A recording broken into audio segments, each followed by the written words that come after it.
Stop shitting yourself on social media, screaming your little horrible fucking mouth off. Put pen to paper, let me and you get it on so I can show the whole fucking country you're a... This week, we've got a worldwide exclusive. We've got Darren Gee back in the building for part 2. Lots of podcasters have tried to get him on their shows, but he said no.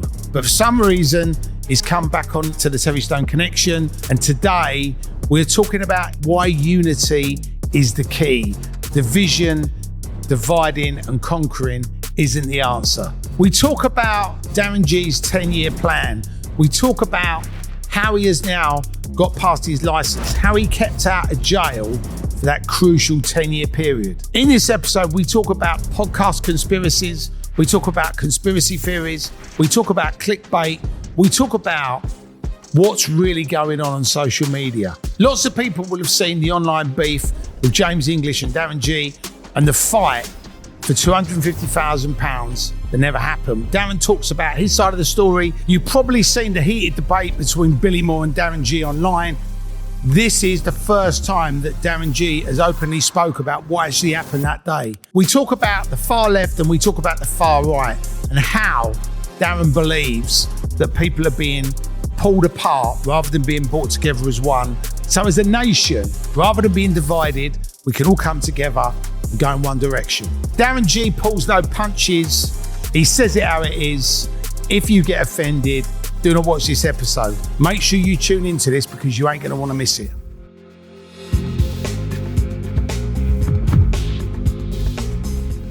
Can I be honest with you for a minute? I'm 55 now, and I'll be honest, there was a point where I felt a little bit flat. Not ill, just not firing on all cylinders. The turbo had gone from Turbo Terry. I put it down to getting older. Then I thought, maybe it's the stress, the lack of sleep, being on the go all the time. Anyway, I've been using Zapply for the last few weeks, and I genuinely feel like a new man. It's been developed with doctors, and it's packed with ingredients like zinc, which supports normal testosterone levels, plus magnesium and ashwagandha. It's also third-party tested, doping certified, so you won't get in trouble, so professional fighters can take it, and the best thing is, it's made in Europe. I'm not saying it's a miracle, but I do feel sharper, I've got more energy, and I just feel more like Terry Turbo again. And at my age, I'll take that all day long. And another thing I liked, they give you 90 days to try it. And if you don't feel it's right for you, they give you your money back. This is an unbelievable offer. Look, I'm not trying to be 25 again. That ship sailed. I just want to feel good for the age I'm at. If you fancy joining the Zapply journey, click on the link in the description below. Get on the Zapply, outperform yourself, and make yourself great again. The Terry Stone Connection is powered by Zapply, so make sure you do the same.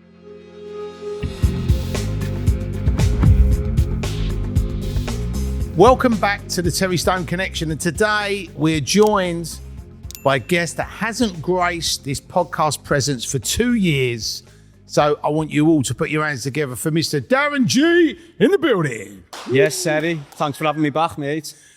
It's been 2 years. I'm here to do what I do. 2 years of pure harassment, stalking, and targeting by certain individuals. That's what I've been through.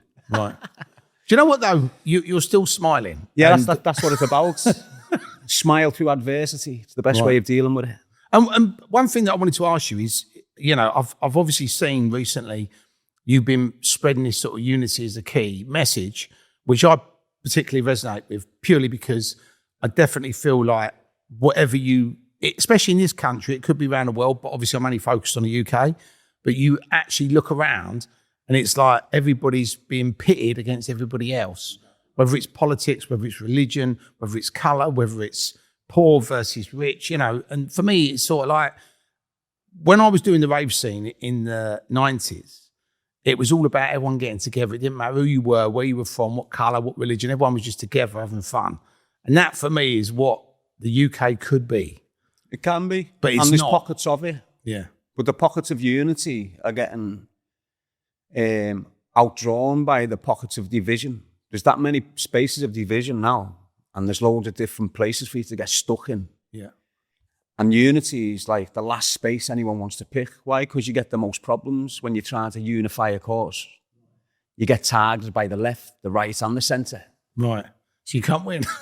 So I've landed in this space now where I'm screaming unity is key. The whole purpose of it is trying to bring the Christians, the Muslims, the Jews, the Sikhs, all into one multi-faith type of country, like King Charles has predicted. Well, he's labelled this country a multi-faith country now, hasn't he, King Charles? So he's a protector of all faiths in this country. And that's what it's about, bringing the faiths together. Because if you look around the world, the countries are ending up fucked because Christians and Muslims are going head on. Now, if Christian and Muslims go head on here, well, the country's fucked. Right. And if we don't start now, because now's the time, if we miss this opportunity to create unity amongst the communities, we won't get another opportunity like it. We'll be too far gone. I mean, when you're talking about, because I grew up in the 70s, and in the 70s, there was obviously immigration, right? But all the people that come here were here because they looked at the UK as an opportunity. They wanted to work, they wanted to provide.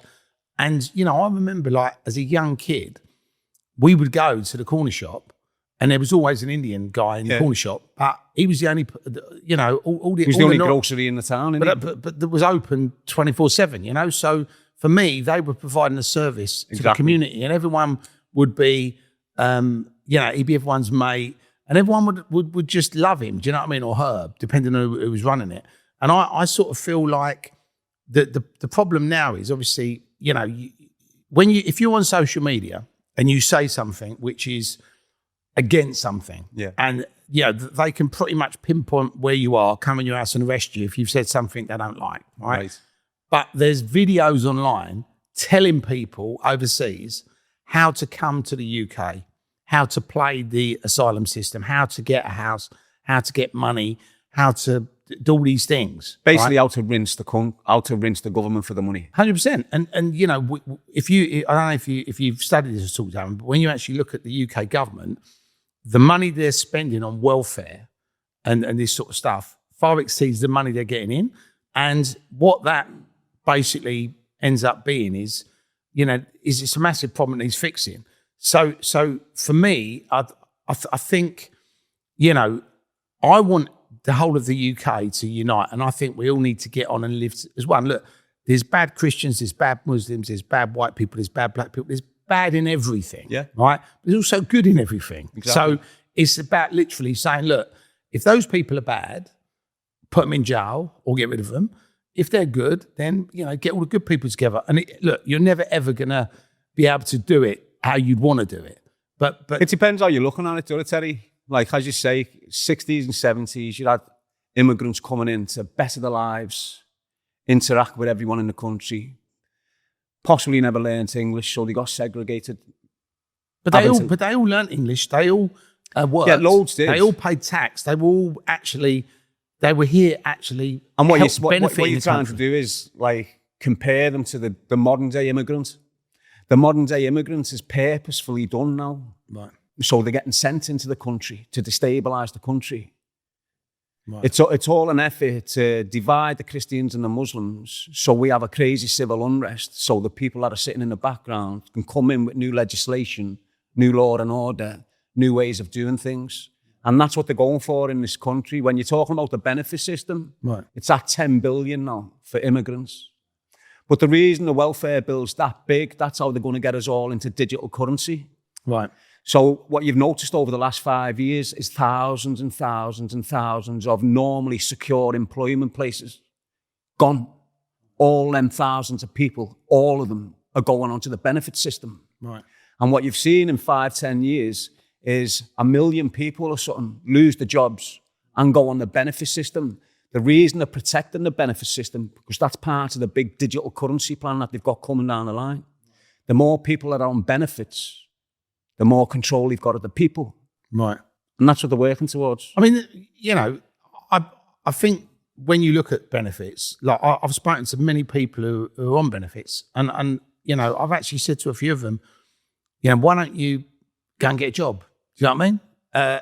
People that I know, and they've gone, well, the problem is, if we can get a job, we're going to be worse off. Well, what happens, Terry, when you're on the benefits, your housing gets paid, everything gets paid for you when you're on benefits, and you'll get a couple of £100 every month to survive on. Now, if you go and get a job, You got to pay. instantly, Right. you're kicked out your house, and the job's not paying enough for rent. Right. So that's the catch. I mean, look, I genuinely think if you can't work for whatever reason, If you've got you need to be legitimate looked after. reasons, You need to be looked after. But I think, unfortunately, if my top limit was I can only earn that much, I'm not going to earn any more than that. And then if I sit at home and say I've got anxiety or I've got ADHD or whatever, it's not that though, is it? they go, okay, we'll sign you off. And then and you know, I don't blame anybody for being on benefits if they genuinely need it. But I think there's a lot of people that are on benefits that are saying, well, actually, why should I work? Do you know what I mean? So people like me, I've got a crazy criminal record. So that by itself prevents me from getting into any sort of decent employment where you're trusted. Right. Because if you've got a criminal record, you're classed as dishonest in the employment place. Right. So that prevents you getting. Then I've got the profile I've got and created in the last 10 years. So it's impossible for me to go into 9 to 5 employment because I'll probably get shot dead on the step. Right. But within our communities, you've got lads who are able, physically able, psychologically able, all turn into the benefit system as a way of living their lives. And these are just ending up cesspits of men. They're not even becoming nothing. They're ending up drunkards or drug users later on in life. There's loads of young lads that come out of school, can't get a job, end up going for the job seekers allowance. And instead of keeping it here, I want to get a job. They get used to the job seekers allowance, and then the job mentality goes. And then before you know it, he's done 5 years on the benefit system, and he's got no motivation. He's got no work ethic in him. It's the same with the women. They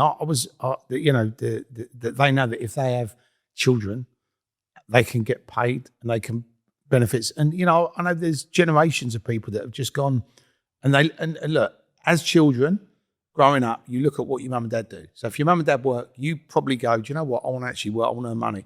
If your mum and dad are on the dole or they're not, you're going to end up the same unless you break the cycle, innit? Oh, so if I actually have 2 kids, then I can get a flat and I get paid. Do you know what? I'm going to do that. I'm going to be like my mum and dad. And I think that the messaging is wrong. One of the things that I get frustrated about with the school system is they don't actually teach, because not every kid is academic. Not every kid wants to go to university. So for me, it's always been like, if you have a child that isn't in the mould of, I'm going to university, I want to get a proper job, I want to have a job for life, they might be entrepreneurs, but they're not giving them the tools to say, well, look, if you don't fit in that box, try this. Well, that's what the school system's about, isn't it? It teaches you. You don't learn in school. The only place you learn in school is on the playground. Right. Life skills that the kids get is on the playground. In the playground, it's the first place they witness bullying, name calling, sometimes drugs, sometimes smoking. So in school, in the classroom, it's repetitively taught. You're not learning shit. Right. The kids are going in school, getting conditioned to think a certain way about the world. They're not learning nothing. It's on repeat. It's getting drummed into them. Whereas the normal world, you walk down the street, you make a mistake, you learn. Right. To get what I'm saying, there's universal intelligence that every one of us have got, but 95% of the population is not using. They're sleepwalking. Right. And then you've got perhaps another 5% of humans that are activated, the conscious beings. When they're thinking consciously. Right. Majority of the country are thinking subconsciously. And because they've been in that repetitive 10 years, 20 years, job, this, everything they're doing is subconscious. Right. Because you've done it every day. It becomes a subconscious. You're not even thinking about going to work now, but you think you are. This is how asleep people are. You've got to if you've got men going to bed with the wives, sleeping with the wives, but it's subconscious movements. Right. So you're not getting the full benefit of making love to your wife because you're not consciously thinking about it. So the minute people start consciously thinking, then the whole world changes. So for anyone listening or watching this podcast that this resonates with, how can they sort of activate this consciousness? How can, in the heart? It's only one way, mate. Going in on yourself and tell yourself the truth. That's where it lies. That's where everything lies, with the truth. The only person that needs to know the truth is you. Right. The truth about yourself. And the only way you get in there is by going in. It's like that sea of sternum. That's like a door to the universe. Right. And if you go in on yourself, face your truths, face the lies that you've built up over the years, you find yourself again. You start activating consciously, your perception spreads, your awareness spreads, and the way you communicate spreads. Because a lot of people that are into this, because I'm into this as well, meditate, and they, do a lot of, sort of being quiet and, because you have to put Solitude. these thoughts in your mind. Because, Solitude. Yeah. That's what it's about, solitude. Because I think the problem a lot of people have is they go, I really want to be conscious, I really want to be spiritual, I really want to tap into everything. But they're like, well, how do you do it? And I think that's, you've got to find a space, a room in your house, lights off, devices out, as quiet as possible, and just sit in there, and you'll become conscious. Right. You'll become conscious when you start thinking about yourself. Right. Sit in the room long enough, and you will become conscious and start addressing yourself.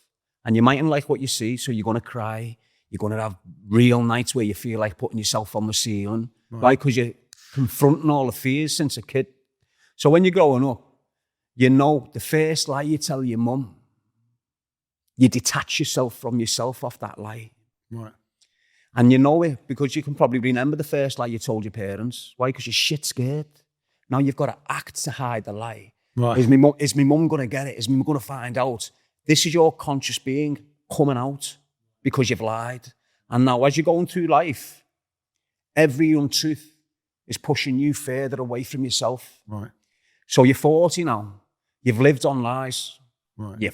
You're about 40 miles away from yourself. You don't even know yourself properly. So it's a long way back, yeah. Right, go in on yourself, and everything, you'll go back over the 40 years till that time you told your mum the lie. And that's when you found yourself again. Right. And once you found yourself again, you rebuild, and you just see the world completely different. Have you read any books about this, or is this all just stuff you just found out? You hear loads of knobheads saying, the secret's the way, it's the but it's a secret, and you're telling everyone about it. So if you get The Secret, the book, you're meant to be quiet and go through it. You're not meant to go, I'm reading a secret. Right. Do you understand? You get this law of attraction shout, don't you? And you've got all these mad people going, the law of attraction, believe, achieve, receive. That's back to front by itself, that believe, receive, achieve. How the fuck can you believe if you've never achieved? I mean, I think for you to believe in yourself, you've got to have an achievement of some sort. So you need to achieve before you can believe, and then you receive. It's not the other way. It's not believe, achieve, receive. It's achieve, believe, receive. Well, the funny thing for me is, like, I read The Secret, right, and I had already been doing The Secret when I was a kid. You do it naturally, right, yeah. So, but the thing is, there's things that are missing from The Secret, and the things that are missing are the important people ones. Go, right, I want a red Ferrari. I've got my red Ferrari. I'm driving my red Ferrari.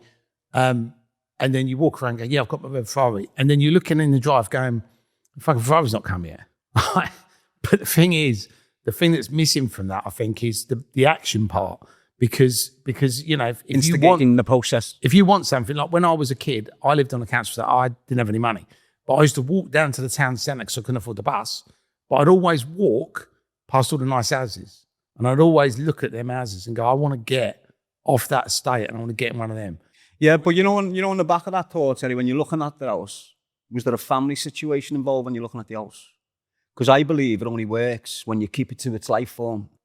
Do you know what So if you want a big boss car, but in your mind you need the car to get your child to the hospital once a week, well then the car will probably come further. Why? Because it's the life form. It's not the material form. Well, you need this material to better your daughter. Yeah. So that way of thinking about it brings it. It's a good way of thinking. I mean, I just think, I think because I lived on a council estate, obviously if you live on a council estate, that's what you got, right? So a lot of people just accept it and they always live on a council estate. But I think I was walking past these houses and I'm like, and I want to get off the estate. So that was my motivation to get off the estate. So I might not have ended up getting one of those big houses. But I think because I was looking at that house and I was thinking in my head, I want to get off the estate. I want to get into the house. I didn't get any qualifications, but I ended up falling into clubs. Do you know what I mean? So, but that's what I was saying. So it took you on the journey because I was always thinking, and I'd do anything for money. So if you said to me, go and do a bin round, yeah, but go and clean that shit up off the floor, I'd do it. I wouldn't even Well, that's what I'm saying. But the way you're putting it across is like you attracted that to you. And this is what I'm saying before about the law of attraction. It's bullshit. You see the house and then you're walking towards it. That house isn't coming to you. Right. You got to do something. You're going down a path. You're going through your adversity. You're climbing obstacles. You're going through failure. You're learning off your mistakes. Then you've got your house. It doesn't attract to you. You attract to it if you take the right steps. But that was that. But the thing is now, a lot of people won't do menial jobs. They won't. They go, no, I'm not doing that. I want to, you speak to kids now and you go, what do you want to do? I want to be a billionaire. I want to be a singer. I want to be an actor. I want to have my own podcast. You know what I mean? You never have anybody. It's them little stepping stones that create the big rock. But they don't want those. They want to just go straight. They want to just go boom, boom. You've got people doing that. You've got people imitating people watching people, robbing their characters, flying on the back of it. But they drop dead fast in a year or two. You can't fuck with the original. Right. So if you're original, if you're yourself, nothing can fuck with you. Yeah. And that's about telling yourself the truth, finding yourself. If you be honest and truthful with yourself, whatever anyone says about you out there will not touch you. Right. You know yourself too well. You know exactly what you're about. It doesn't matter what he says or he says. You know what you're about inside. And if you know yourself, no one can change that for you. Right. Go in on yourself. The best advice I can give to people is go into solitude, go in on themselves and tackle the lies that they've told themselves all their fucking life. Once they're truthful with themselves, the whole life changes completely. The truth is the way. If you want a good life, follow the truth. And the truth can only be followed internally. Right. And when you was on this podcast 2 years ago, it might not have been 2 years to the day, but it was about 2 years ago. Obviously, we talked about your life and obviously, things that you've done sort of in Liverpool and then, when you went to jail and then when you come out and I can't remember how many years we were in, but I think you said when you left jail, you had like a 10-year plan. Well, on the 21st, so I got out in the 21st of June, 2016. Right, okay. Before I go out, I set a 10-year plan up. What am I going to do when I get out for 10 years? The first one was not get recalled to prison, right, not commit any more offences. Basically, the main one is stay out of prison. Right. Now, the 21st of June, just gone, was that 10 years. And now I'm into a new 10-year plan. So the first 10-year plan was just sustaining myself on release, not getting involved with criminals, not getting involved with crime, not fucking myself up like I did years ago. No, learned off my mistakes, basically.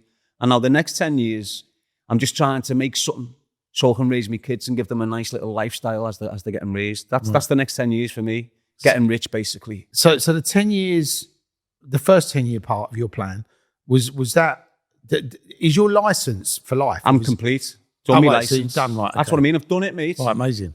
I'm Congratulations. very proud of myself, mate. Honestly, you should see the shit I've been through to get to that 10 years, mate. Right. People trying to shoot me dead. You've heard about it all. You've seen all these mad podcasters coming at me trying to ruin me life, fuck me process up.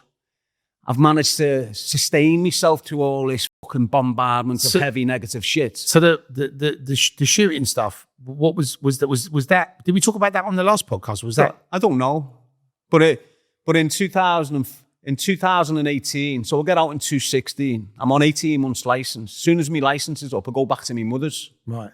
21st of December 2017. I'm now in my mum's 3 days before Christmas.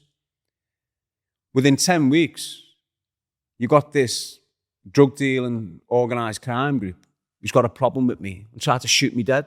Right. So I've had 3 attempts in this last 10 years. Wow. Fucking hell. You've had 3 attempts in your life. Yeah. And I've been homeless. Right. I've moved 30 times. I'm in supported accommodation right now as I speak, but I'm not asked. I've got a roof above me. That's what's important. And the reason you've had to move, was that generally just because people were talking? No, I had to move to Birmingham because I'd become homeless in Liverpool. No one had housed me in Liverpool. Right. Because of the organised crime groups. Everyone's scared of them, so no one comes near me. Right. So I've had to move to Birmingham, and I've been in Birmingham for 5 years now. And how do you compare it to Liverpool? Was it completely different? Right. It's boss meat, Birmingham. Right. It's a true example of multicultural, Birmingham. So when you go into the city centre of Birmingham, you're seeing everyone from all over the world. Right. and everyone's getting on. Obviously, you've got your drug dealing areas where there's always going to be conflict, and that's why I keep on raising the choose a life, not a knife, because you've got these gang banging areas, and young lads are being shot dead, mums are getting cut, houses are getting kicked in, and we're all the same people. You've got a kid at the top of the street going to war with a kid on the bottom of the street over drugs. And it's drugs and the people that peddle them drugs in our societies, that's the biggest risk to our children. Look how many kids are developing addictions. They got the drugs from drug dealers. The addicts don't blame the drug dealers because they're that fast. They think they're the mates. Right. But if you stand from a neutral position and look, you can see the drug dealer who knows what the fuck he's doing needs to be hung. Right. The kid who hasn't got a fucking clue that he's being groomed by that, he needs to be educated properly. He needs to be told straight. This is the consequences of your fucking actions if you carry on, kid. Stop it. Do you think that one of the big problems is where people are struggling to get work, and obviously there's a cost of living crisis.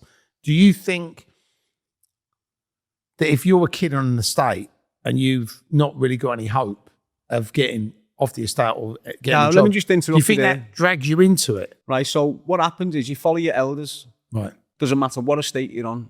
If you've got your elders over there on Surron selling cannabis and selling this, well, then these kids are going to be on Surron selling cannabis and selling this when they're their age. That's the way it works on all our estates. Pulls them up, yeah. But the kids are exactly the same. If there was a gang of builders on the corner chilling out, the kids will become builders. Do you understand what I'm saying? But there's no builders on the corner. You've got the gangbangers. So what they really need to try and do on the estates is to develop the workmen, role models. the workmen, the proper positive people on your estate, the men that don't get recognised. Everyone's looking up to the dirty fucking drug dealer when it should be the man that's getting out of bed every morning to feed his 3 kids. That's the real hero on our estate, and that's what it should be.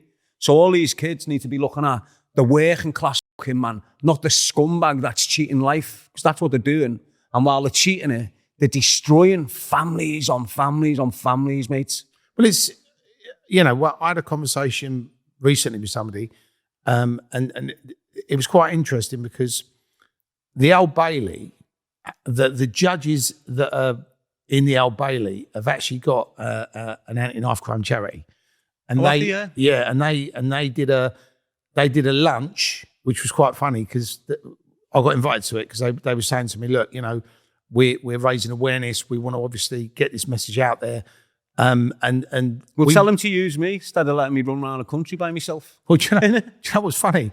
They were eating fried chicken as well. So was they? Yeah. Oh, so we would have got on, sweet. Sitting in the private dining room at the Old Bailey eating fried chicken. It was quite funny. Fantastic. But what was interesting was talking to these different judges and saying, what is your trial today?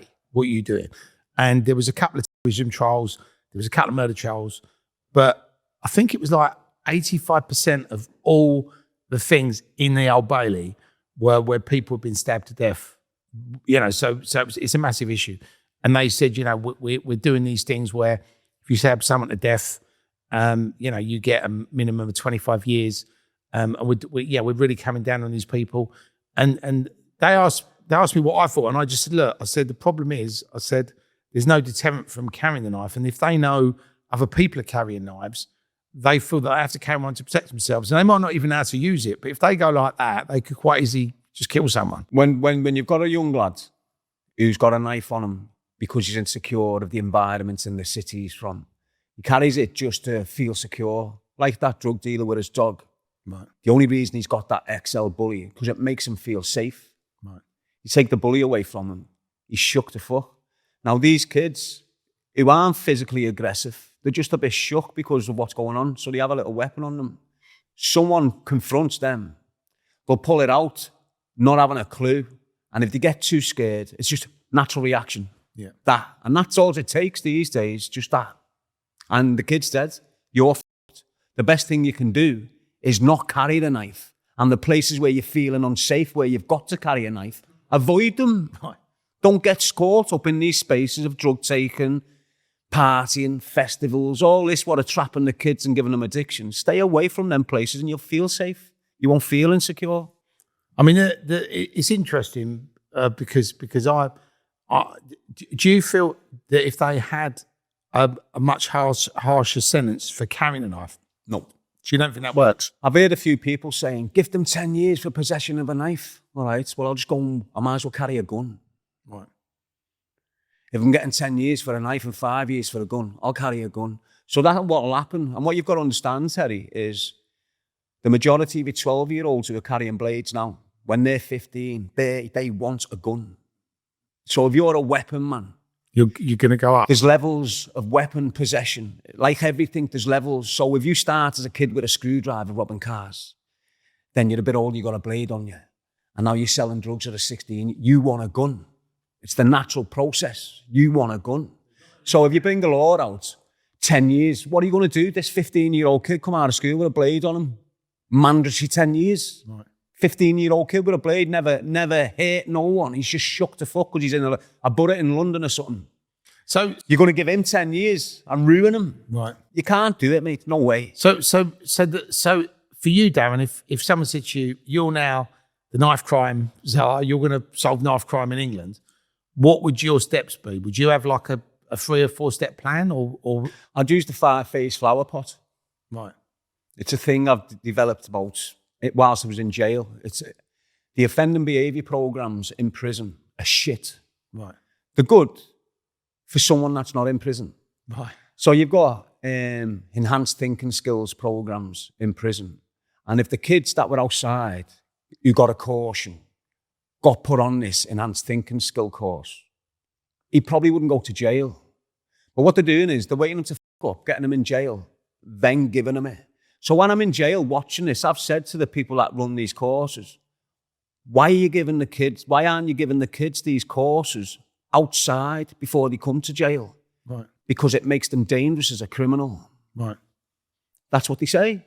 So then courses in the system, which will definitely help outside the system and prevent kids going, definitely, without a shadow of a doubt, they're going to help.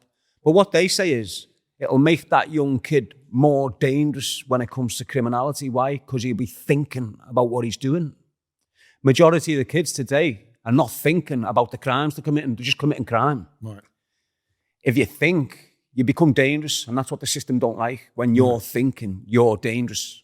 But then I suppose it's that thing. If you're going to commit a crime, whether you're thinking or not, you're going to commit a crime. So for me, it's a bit like a doctor. You go to the doctor and you're sick, and they give you some pills. But if they'd have actually said to you in before that, don't eat this stuff, go to the gym, this is what will happen. And because people get diabetes now, people get cancer, and they don't know where but it's because they're not being educated. And I think if people were educated, so really what you're saying, Dan, which makes a lot of sense to me, is we need to educate the youth with these things so that if they're gonna commit a crime, whether they're thinking you've got people targeting 15, 16-year-olds, but it's lower now. Go back 5 years, it was a 15-year-old carrying a knife. Now it's 12-year-olds. And we've had incidents in Liverpool where you've had young Ava White, a 12-year-old girl, stabbed to death in the city centre by a 13-year-old boy. This is what's happening in the city of Liverpool. It's awful. It's fucking terrifying, mate. No one seems to give a shit. The council don't give a shit. The knife initiative that they brought out with these ex-convicts, it was simply to go against choose a life, not a knife. That 5-phase flower pot I was mentioning. Yeah. It's about, if you can imagine your brain, your head as the flower pot. Right. The first phase is planting a seed. So in the morning when you wake up, the first thing you're planting is, let's say, I'm not going to commit crime today. Or when you wake up, I'm not going to carry my knife today. You might have been carrying your knife for a year. You're used to it. So you've got to, sort your thinking out, rewire the brain, create new paradigms, get it sorted. So when you get up in the morning, you plant the seed. That's the first phase. Right. To water that seed, you'll ruminate your thinking. I'm not committing crime today. I'm not committing crime today. And that's you watering that seed you planted as soon as you woke up. Right. It sprouts. So it'll sprout. That's the second phase. Then it'll branch out and leaf. That's the third phase. Grows fully, fourth phase. Then you've got the maintenance phase, which is phase 5. Right. But it starts with the seed in the brain. And in between all them phases, you've got examples. I can't go through them now. No, but I think But it's called the 5-phase flower pot, and it's perfect for all children to understand how to think positive. That's what it's about. And a lot of these kids are waking up and the first thought on the mind is, I need to go and sell drugs so I can make some money. Right. That's the first seed they're planting. I need money. If they plant a seed like, I'm going to go out and get a job today, and watered that, every day it becomes normal for you. But again, they're not teaching this at school. Exactly. And I think that's the thing. If they were saying to people at school, and I know some people go, oh, it's all fucking mumbo jumbo, it's all bollocks. But I think that if you wake up in a bad mood and you sit down and you take a deep breath and you say, I'm in a great mood, this is going to be a great day. That's it. Then all of a sudden you're straight away. You it passes. Straight away. It might come back. Because you planted that seed of positivity in your head, mate. Yeah. It's even when you don't want to smoke, you want to stop smoking, you want to stop drinking, you want to stop. Do that 5-phase flower pot. Do it every day. And within 2 weeks, you'll notice them things removing itself from you. It removes itself. You're not even gasping for a cigarette when you normally do. Why? Because it's the power of the mind's done it for you. I mean, the thing as well, like a lot of people blame a lot of this stuff also on social media. But one of the things that I find a bit crazy is you've got these kids now and like they're young and they're going to commit a crime, but they're actually film it and then put it online. And you're just like, why would you do that? The intelligence is gone. They've reduced the intelligence on us all, basically. Right. So if you think about it, what they've done is on every level of society, they've stripped the top tier. Right. And now you've got a lower level intelligence being pushed into the top level intelligence. So we're looking at dunces, basically. So if you look at your news channels, look who's presenting them, mate. A lot of people don't understand that. Look who's presenting your fucking news channels. They're reading to you. They can't even think. They can't even, the way we're here now and we can talk and speak and roll it off our tongue, the people on the telly can't do that. Right. They're dumb. They need to read off these things and all that shit. Right. So we're getting controlled by daft bastards who have got no intelligence. And when you look at Parliament and this Starmer and all these fucking weird people, they're all daft as fuck, mate. They haven't got the intelligence that us street kids have got. So one thing I wanted to ask you, right? Obviously, with the Labour Party, they come in, Sir Keir Starmer's now leaving. And he should have got sacked, not resigned. He's gonna be back in employment in a year as an Attorney General. Right. He's gonna get that job back. Why? Because he's still got to cover up the groom and shit. Right. It's the only reason he was put in power for 10 years. Or was to clear the paperwork, get everything fucking lost. Because a lot of people, I remember there was something that I read, and I don't know if it's true, but there was a thing which said that he was the attorney. I don't know if it's the Attorney General or he was the highest prosecutor in the land. And then when that was happening with Jimmy Savile and people, all of them, right? The grooming gangs in the England, Jimmy Savile, Rolf Harris, he's the dude. Why? Because he's the top prosecutor. He knows the law like the back of his hand. So when he's in there, he's presenting himself like a barrister. And when he's in PMQs, he's presenting himself like a barrister, not a politician, because he's not a politician. Because Tony Blair's got him. Right. Had him under his wing for 10 years and put him in number 10. Right. He's resigned. You've got another Tony Blair wingman, Andy Burnham. Right. They're all members of the WEF and they're all members of the Fabian Group. Right. If you don't know what they are, go and do your own research. He's because a lot of people, especially in the north of England, are quite happy that a northerner is going to be the Prime Minister of the UK. I find politics, and it's just my personal opinion, the last maybe 10 years, it doesn't really matter who's in power because it has felt it's the same thing. And a lot of people I know, and this is quite disappointing really, aren't voting because they're saying, well, what's the same people point? Look what they've done with Conservatives, mate. Pardon? Look what they've done with Conservatives. They never give us a general election, but they stayed in for 14 years. Right. 5 different prime ministers without us getting votes. Look what they're doing with Labour right now. Exactly what Conservatives done. Same tactics. A lot of people are unhappy about that. Loads of people have said we should have a general election so that people can... There's a reason, you know. Right. They're whitewashing what they're doing. They don't give a fuck about us. They never have give a fuck about us. They control us. They dictate how we eat. They dictate how we sleep. They dictate our environments. They've done nothing but destroy our communities in the last 15 years, shutting down community centres all over the gaff, imprisoning young kids off the estate for offences that they don't need imprisoning for. They're just absolutely terrorising our estates, and they have done from the get-go. There is a proper dividing line in here, and what the division is, the rich and the poor. And what the people in our communities need to start fucking understanding is that we're all poor. It doesn't matter if you've got 2 cars on the drip outside your house. You're fucking poor. Stop thinking you're one of them because you're not. That's how they're getting away with what they're doing. You're hating on the Muslims. You're hating on the Christians. And at the same time, they're all getting rich and treating us like cattle. Right. Unity is key. Brings us all together so we can all scream at the establishment. Right. Things need to fucking change. While you've got a voice here screaming, a voice here screaming, a voice there, they know they're winning. They don't have to listen. We're going to carry on doing what we're doing. Why? Because you're all divided. Right. Get us all together, sing from the same hymn sheet, and they've got to do as they're told. Why? Because we're the people, and that's where the power lies, amongst us.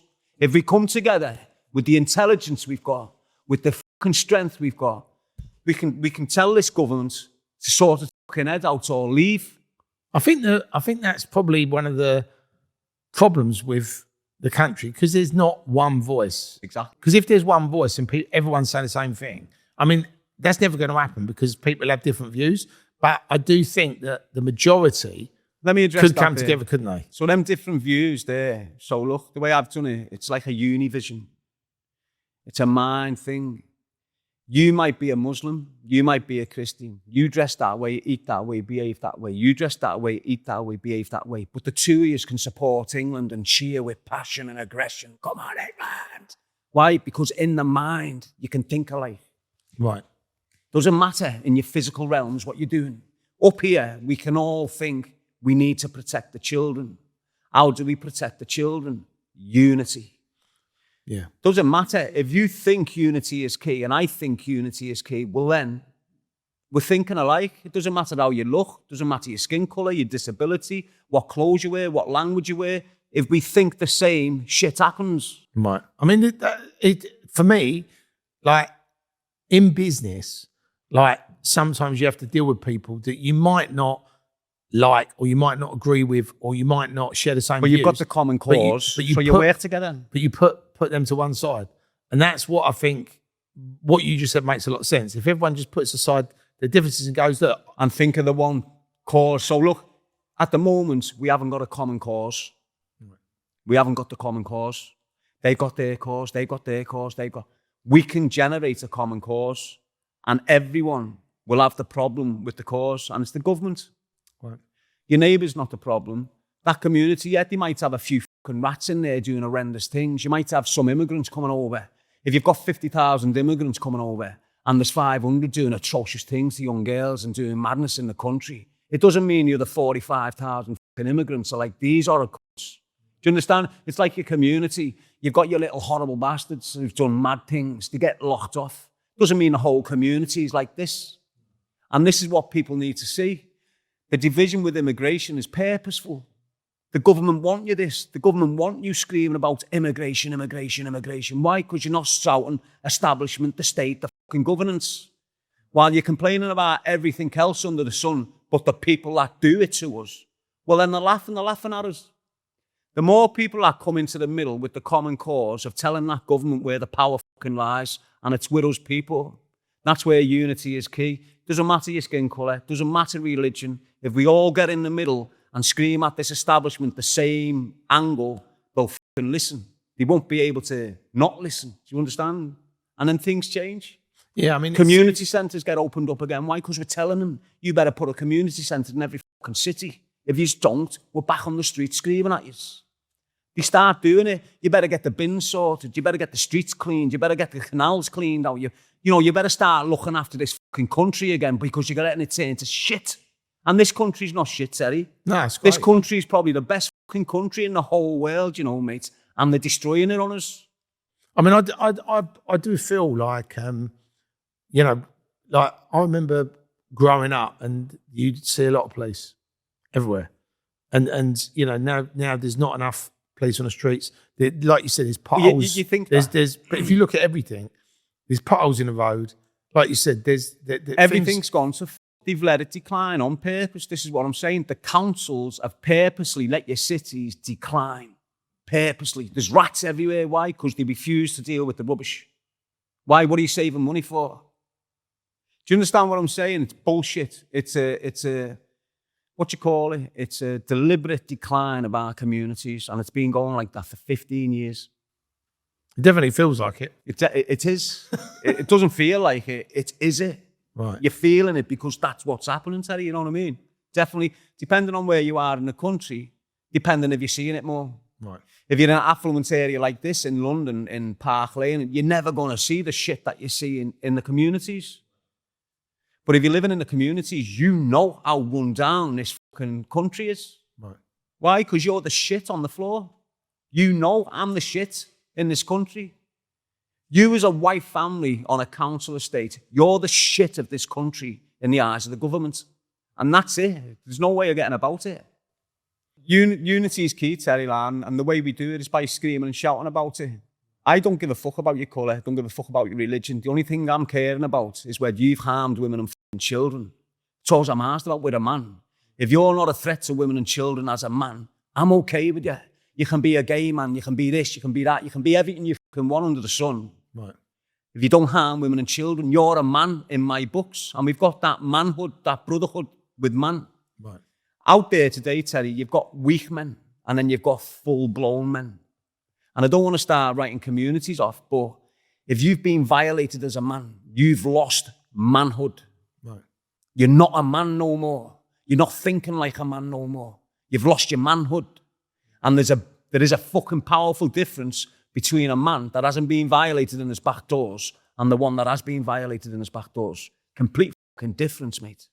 It's the real man that's important today, not the violated man. Right. And when we were speaking earlier, you mentioned obviously you'd had problems with, you said podcasters. Yeah. So the only thing that I was aware of was obviously, I know there was that thing with James English where he offered to fight you for 250 grand. And so look, let me speak about, I'll just run to it. Yeah. I mean, I saw it online and obviously we did a reaction video to it because it was, and we weren't really basically what happened is. But it's good to it from the horse's mouth. Right. So a few years ago, well, I'll just run through, I'll get out of jail, bump into this English, do a podcast with him, go viral. He's seeing the money. I haven't got a clue. I'm naive. So he's asking me to participate in all these things. I realise there's connections behind the scenes, so pull the rug on him. Right. At the same time, I'm mixing with Muslim lads. Right. And I'm not aware that English is affiliated to Robinson and Co. Right. So from the very beginning, I've got a right-wing problem. Why? Because I'm mixing with Muslims. And I didn't know I had a right-wing problem. I didn't know they were targeting me because I've got Muslim mates. Seriously, mate. So I scream about Tommy Robinson and people go, what? He doesn't even mention you. He's been targeting me behind the scenes for a decade, mate. Why? Because I've got Muslim friends and I'm bigging Muslims up. It's only all just come to a head in the last year, this. Right. It's only all just come to the head in the last year. So what the shit with English, been getting targeted by them. Now in the last 2 years, actually, I've done a podcast with you. I've done one with Hodgecast, then I've done one with you. And on there, I explain what happened with English. Right. Now, I haven't done a podcast since you. I've had loads of opportunities, but been pushing them off because my mental health's going a little bit. Right. I've been pushing them off. Now, in this last 2 years, English has come at me heavy. He normally hides and does it. But now he's come out to the front, offering me 250-pound fights, 250-gram fights and all this shit. And then he's gone and done 2 podcasts with a woman who I don't know and Smelly Belly Kelly, who have been on bail for 4 years with. Right. So they're targeting me. When I've bumped into... So they've been targeting me for years. This Billy Moore, there's just been an incident with him. One thing I wanted to ask you about Billy Moore, because I see him popping up and obviously doing his stuff. And there was a thing where he was in a gym and did he have a fight with somebody? Yeah. What was that about? Or do you not know? Was that I know, but they're in denial of it. So basically that event there, you've got a fella, it's a decent gym now. It's like a working man's gym. Why he was there, I'll never fucking know. But that's his first time in that gym. The normal people that usually go there, they've got a little routine. One of them's got a Rolex on his wrist. Billy Moore's got a Rolex. And when he's gone in this gym, he's took his Rolex off and put it somewhere in his locker. When he's come back into the changing room, he can't find his watch, and he's looking at a man with the same watch. Right. So he starts accusing a man of being a thief. That's my fucking watch, you thieving rat. He's found his watch. Then he's found his watch. So the man said, hang on, I want an apology off you. He said no, so the fella butted him. Right. That was that. That was Well, I what didn't know. happened. Right, yeah. It was good to get the context. Right, so he's been getting at me since I was on licence living in St. Helens, this Billy Moore. Don't know why. Started messaging me, criticising me training. You know, as if he's something fucking special. So I blocked him, jogged him on. Thought, what was his fucking problem with me? Now, behind the scenes, he's been targeting me for years, and I've always said to my people, why is this clickbaiting? He's meant to be a scouser. Why is he throwing all shit on his YouTube? Why is he giving a seat to the liars that have tried to cancel me? He's substantiating the lies for them. Right. So he's been targeting me for time, and they haven't seen one of these. I've been telling him, I'll come across one of you soon. Because there's a pile of them, mate. I'll come across one of you soon. Now, I've gone into town, I'm going on my way to gym, me, and you've got this thing going on. So I've done a quick 10-minute video. Was this in Birmingham? Yeah. Right. A Britain First protest, a far-right protest. So I'm standing there, and then Billy Moore comes around the corner with some of his mates. So I go over to him. Shh, it's all on camera. Shh, too many police here. Put your camera down. Let's go around the corner. Now, what he started doing was screaming, oh, look, here's Darren Gee. Here's Darren Gee. As soon as I heard him say to his mate, get on him. I've switched and I went, get on him, you little shithouse. I'll break your fucking jaw in front of these scum. Spun round, choose a life, not a knife, kicked in and Right. I've spun round and bailed. I'm just doing my thing, walking away. There's camera evidence out there that shows Billy Moore and his mate getting some young Christian kid, tapping him on the shoulder and sending him over to me. So now I'm walking away. I've got this kid stop me who they've sent. Hiya, Darren, you're a legend. Can I have a little conversation with you? So I don't know this kid's being sent by these cunts. I'm thinking he's just latched on. So I'm having a conversation with him. Next minute, as I'm looking at me eye, you got Billy Moore talking to a policeman. Next minute, he comes from the policeman over to me. And I say, go away. I'm having a conversation with him. What are you after content? He's come over to antagonise me and try and get me nicked by the policeman. Serious, mate. That's what happened with him. I mean, and it's not me picking on that owl, man. It's not me targeting no one for nothing. It's me targeting a cunt that's been doing serious psychological harm to me behind the scenes. right. Do you understand? It's heavy, Terry, what they've been doing to me. That's the first time I got to see one, and he's shitting fucking self. But the thing for me is, you know, obviously I'm not involved in any of this stuff. Yeah. So I don't. Well, really, you're involved indirectly. Why? Because you give me a seat. Yeah. But the thing is, I see some of this stuff online, and as an outsider looking in, you know, I think unfortunately because of who you are and because of I get the bad angle. But no, I just think because of who you are, and look, you're not shy about fucking saying what you think, right? Yeah. And I think what people do is they know that if they prod the bear or prod the G, then obviously you're going to fucking bite. So they're doing it because they want you to be online going, ah. So then they can come on and go, ah. Yeah, so but it creates an image of me like, I'm angry, he's unapproachable, he's this horrible cunt. When in reality, mate, I'm horrible with them rats because they're doing shit to me. Right. Ask anyone else who I associate with or communicate with, and they'll tell you I'm an open-going guy with them. But all I can, I've only met you twice, right? This is the second time. And I've always just took you out how I found you. And I've always found you to be just... I'm just normal, mate. You're just a normal bloke. Yeah. And you just say what you think. And look, people are going to love you. People are going to hate you. But that's life, right? But I genuinely think... I know you think that, you know, but they are just doing it for clicks. You know, James English is inviting... he's inviting them people on because he talks about Darren Gee. No, because you won't go on his show. It's like, well, actually... because then he's hoping that you'll react to it and then more people watch the show. Exactly. So I always look at it as a bit of a game, right? To me though, Terry, it's not a game. It might be to them. To me, it's not, mate. Not when you're on the receiving end. It's not a fucking game, mate. It might be for these shower bastards who think they can all gang up on me. But I can imagine for you, it's stressful because you're doing what you want to do, and then people are going, "Oh, actually, let's fuck up what he's doing." Well, I think they're doing it to wind you up because they want a reaction. They want who for though?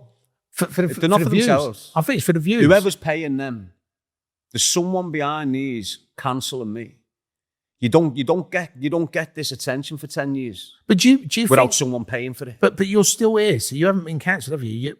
I'm cancelled, me. Really? I can't make money like every other cunt. Right. I'm cancelled. The minute I go on YouTube and try and monetize my shit, shut down.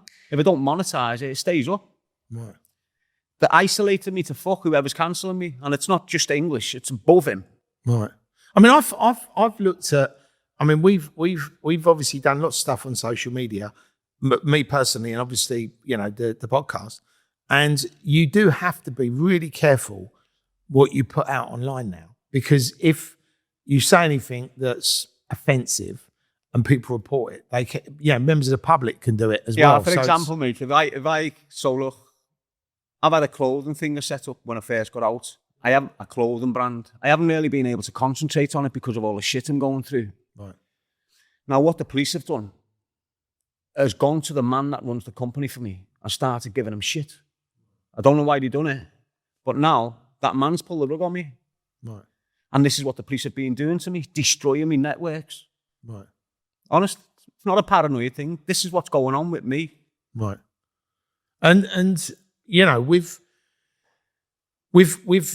the things that you talked about, with that fight that you was going to have with Jamie English, did you react to it? Did you actually say? Look, he's just popped up. He's had a weekend off his barn or something. On Monday morning, he's came out screaming, 250 gram fight for Darren. He's been clickbaiting off me for years. Right. Years since I jogged them on. I pulled the rug on him. They never fucked me off. I fucked them off, and they can't get over it. So what's happened? English has got out screamed, and I've thought, okay, then call the shithead's bluff.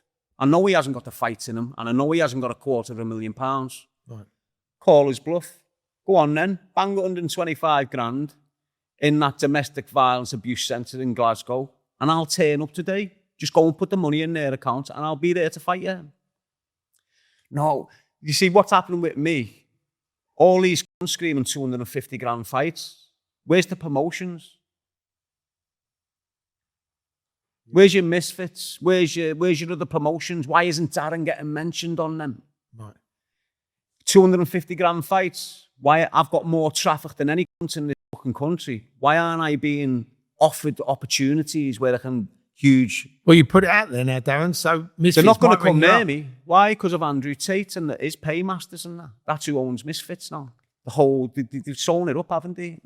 And I'm being very offensive to these cunts. Why? Because they're in the Jewish pocket. I mean, it's funny, isn't it? Because I always look at things online, and I always see, and there's always going to be like 8 or 9 characters that are online, and they do it with the boxing as well, the bare knuckle fighting, where there's a group of them and they're all on YouTube, and they're all sort of saying he's done this and she's done that. It's the same group. And it's what's it called? They call it the dark corner of the web. Yeah. On YouTube. The dark, and I didn't even know this existed. But then when I was talking to somebody, they said, "Oh yeah, there's these different people from this and that," and it's quite interesting to see.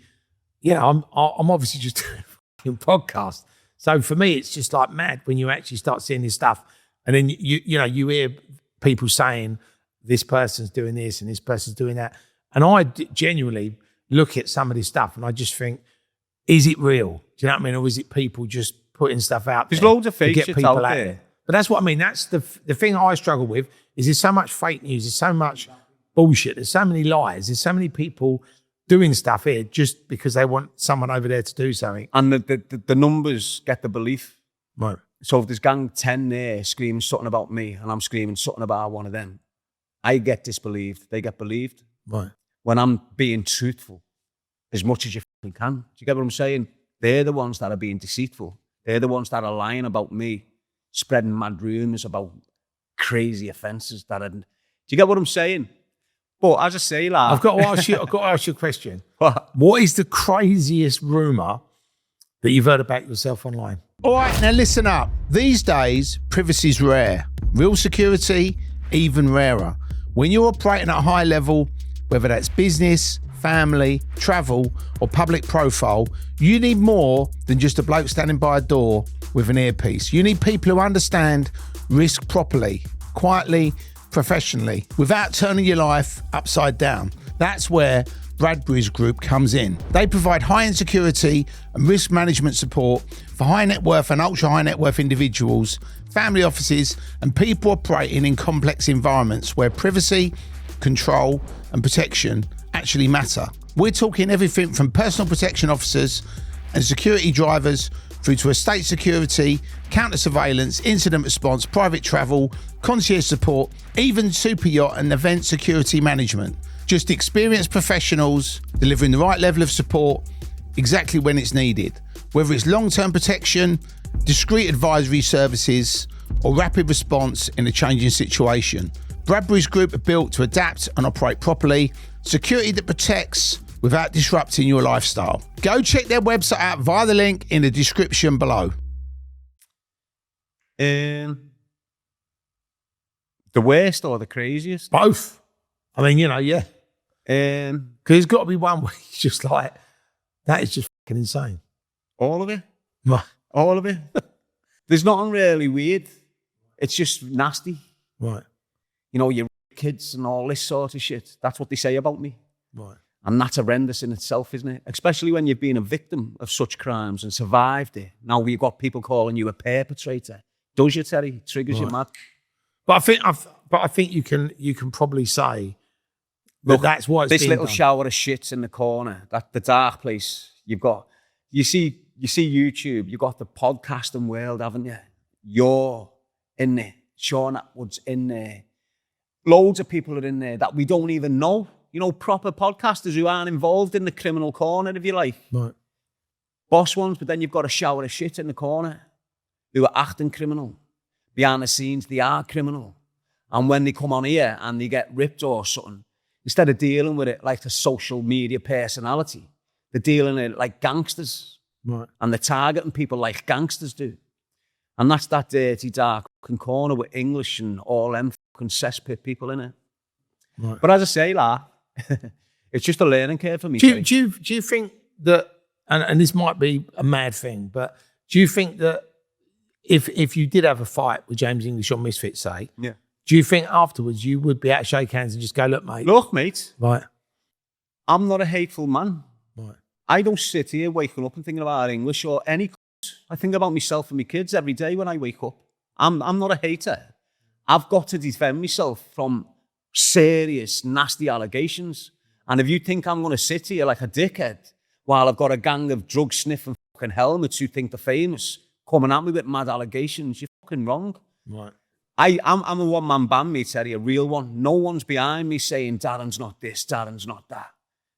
There's just no one around me to do that. So I've got to defend myself. And while I'm defending myself, I'm giving people a perception of me like I'm some sort of nutter. Right. But I've got to back this shit off. I'm not willing to let dickheads accuse me of being a nonce. But the reality is, if English people, if English was here now and had a straightener with me, I'd hospitalise him and then shake his hand and forget about him. I wouldn't even shake his hand.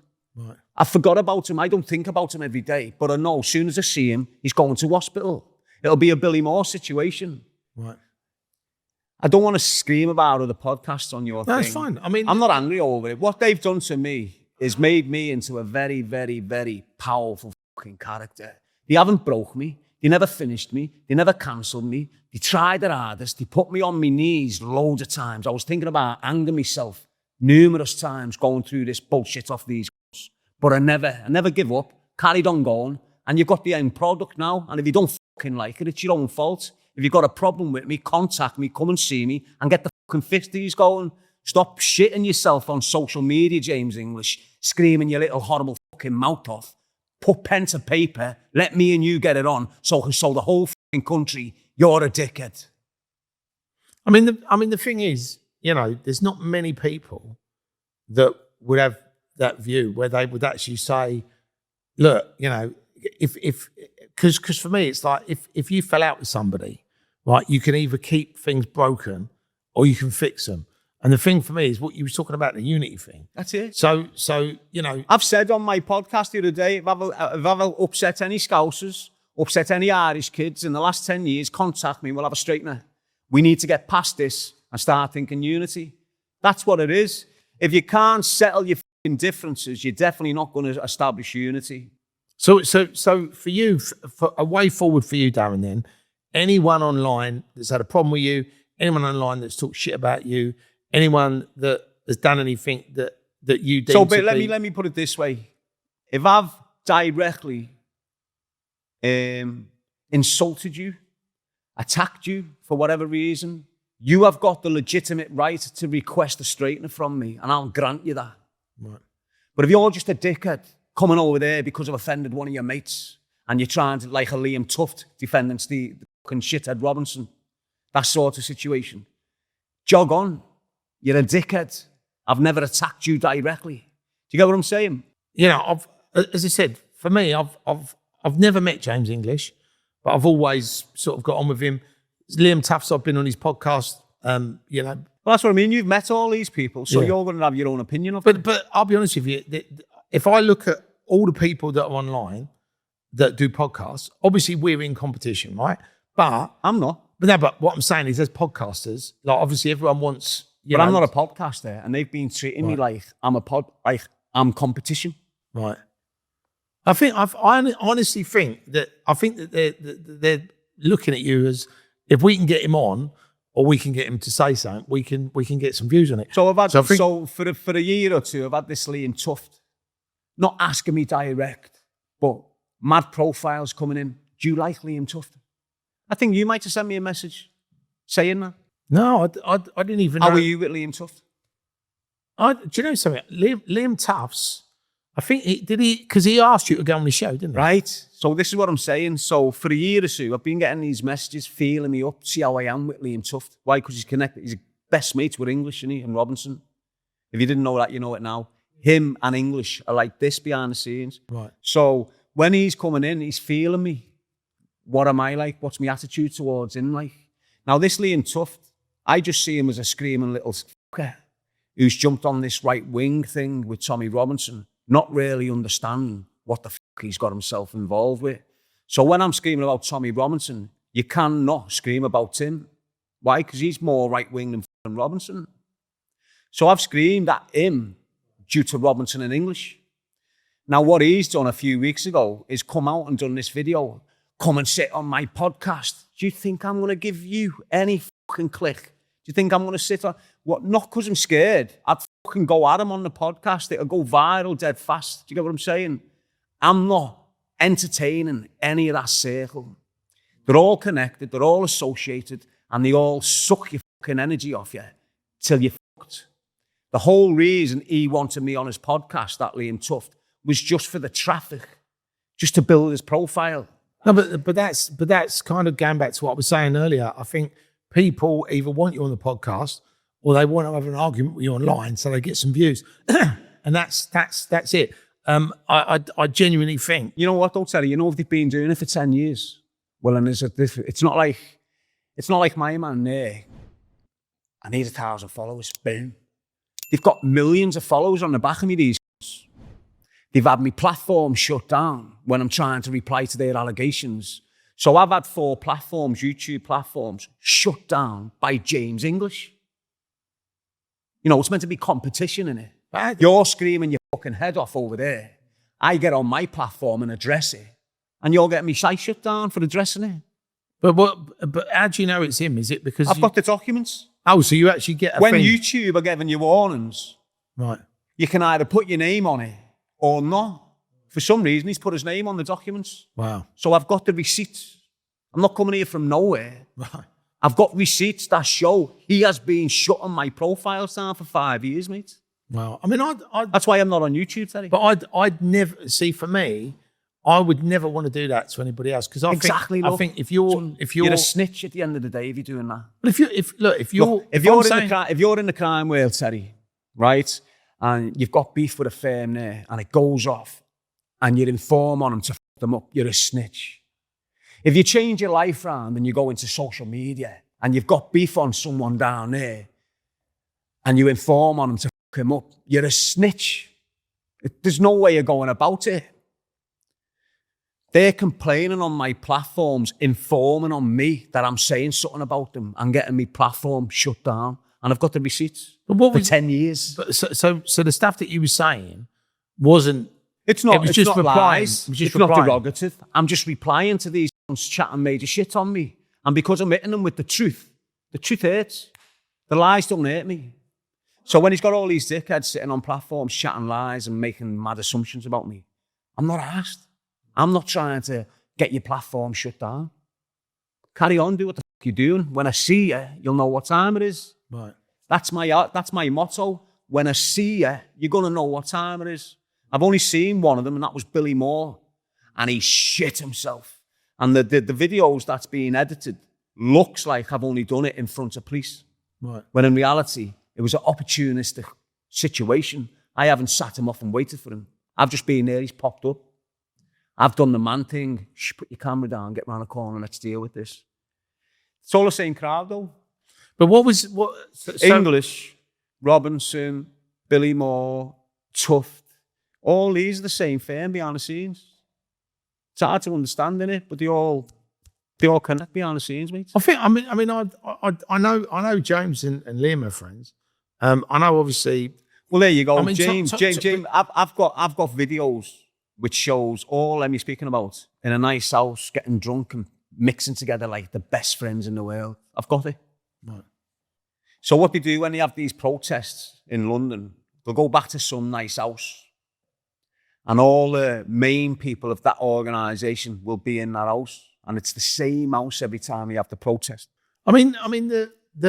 It's difficult, isn't it? I mean, you know, I think when you look at everything that's out there, and you look at, there's been loads of different protests, right? There's been hundreds, but I definitely think what the right protests and the far right, I think that they've gained so much momentum, because I think going back to what you were saying earlier, people are sick of the country being in decline. Exactly. And they want to change. And there's no space for them to tap into other than the right wing or the left wing. So you've probably got thousands upon thousands of concerned nanas, granddads, aunties, daughters, everything. Our families, loads of insecure, and there's no space for them to go and feel secure. And I think other than the right wing. So now what you're seeing is, you just said the numbers are going huge. Why? Because there's no other space for these women and men to voice their opinions. That's why we need the unity is key. Well, you know what you were saying about the left and the right? Yeah. Like, you either go, actually, yeah, I'm on that left, and then whatever happens on the left, you're on that march. That's it. And on the right. So you're only going one or the other ways. Once you go into them spaces, well, then you become what that space is. Yeah. And you end up acting, speaking, dressing, behaving exactly the same as them all. The thing that makes me laugh, though, and this is an observation, is there's been a few journalists and a few podcasters and a few social media people that have actually gone on these different protests, and they've actually gone up to people and like sort of, you know, like doorstopped them and said, "Oh, you know, we're here at this protest, why are you here?" And then they just come up with some random fucking stuff, and you're like, "Well, do you actually know what you're protesting about?" So a lot of them don't even know why they're exactly there. That. And I think subconsciously moving around humans. But that's why I think people are like choosing their tribes, because they're feeling like, I can either go that way or that way. But I think what you're saying is there's a centre one which brings in both. Well, I've got an image here on my phone, and I'll give it to you. It's like a thing they've done, right? And you can put it on your, with your editing your thing. Just bang it up so they know what I mean. And basically, it's a cross. You know the cross, the crucifix. And what you've got the corridor right up the centre, and you've got the left and you've got the right. Right. At the top of the corridor, you've got the establishment. Right. At the bottom of the corridor, you've got all us. We're walking up this corridor to scream at the establishment, but there's 2 doors on either side. And what we're doing is we're going into them doors, So now the corridor's empty and the establishment is still at the top and everyone's locked in these rooms now. Yeah. What I'm trying to say to them is, jump in the corridor with me and let's clash with government. Right. Don't get in this room and that room and clash with each other. Because that's what's happening. We're all walking down this road. You're getting trapped in the left. You're getting trapped in the right. And now it's only me against the establishment.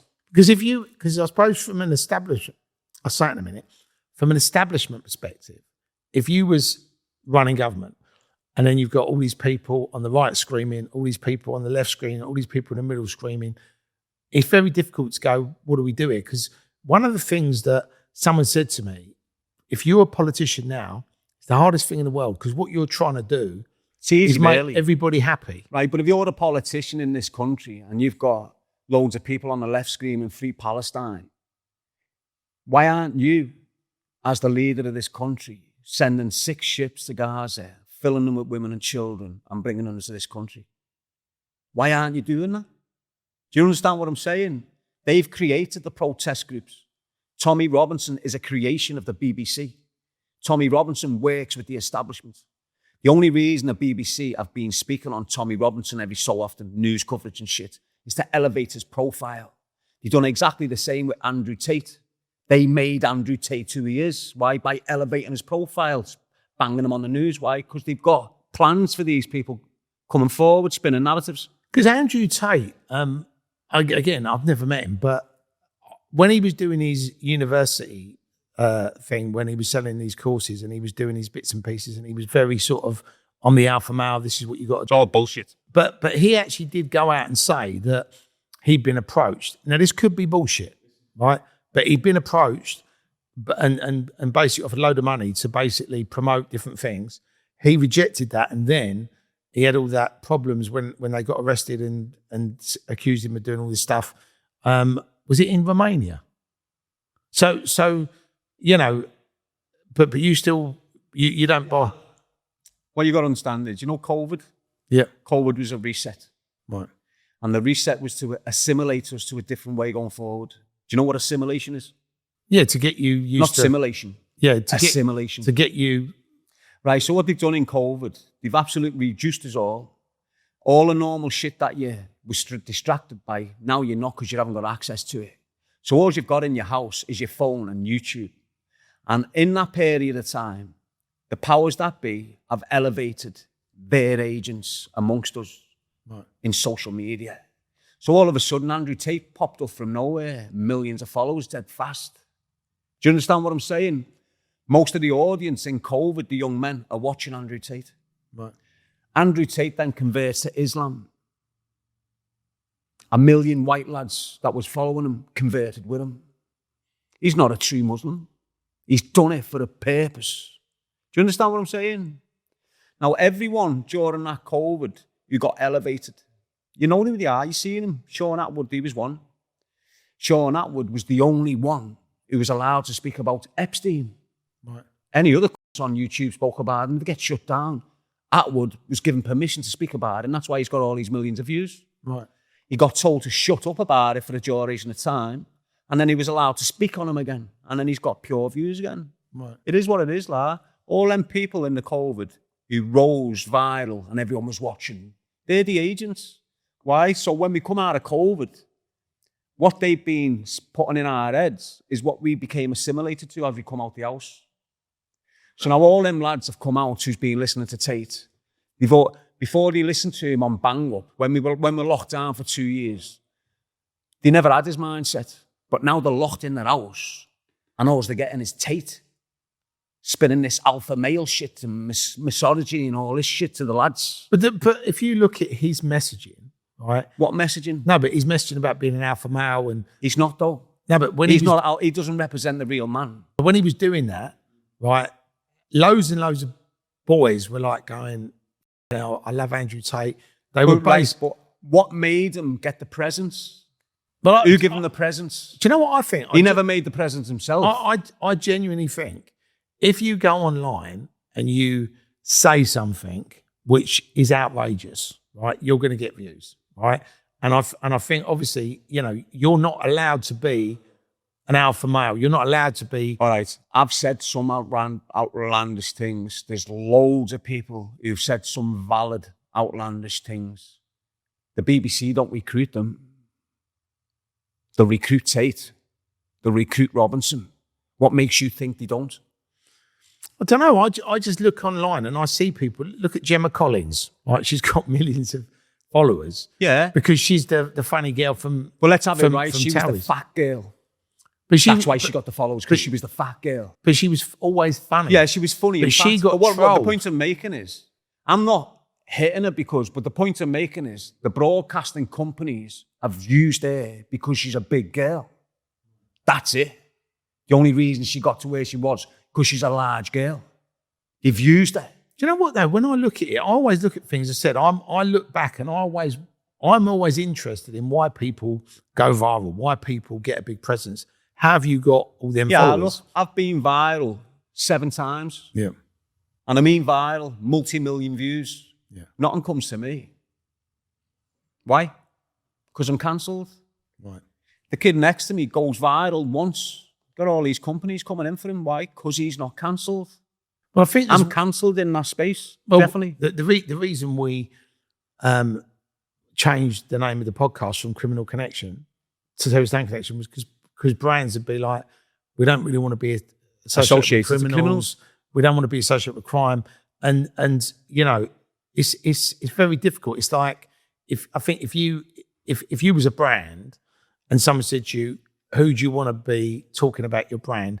You wouldn't want somebody on the far right talking about it, or you wouldn't want a criminal talking about it. But if there was someone on the left, if you had a guy on the left that was dressed up, you know, as a woman or was, you know, didn't really have any opinions and was just very sort of safe, they go, do you know what, let's get them to do it. Or if you were famous, like you were an actor on TV or you was in a TV show, get them to do it, because they're deemed as safe people. Because everyone is worried that, you know, if they have an association with someone, people have stopped buying their products. Yeah, if you mix with Tommy Robinson and you've got a business in London, well, then you're fucked. Well, it's a bit like, if you know, like HR, right? In a business, you'll have a HR. People have actually said to me, who've got businesses, like in the old days, like you could have a laugh, right? But if you say something in the office now, which somebody finds offensive, and they go to HR and says, that guy said, you can lose your job. I've got nice shoes on.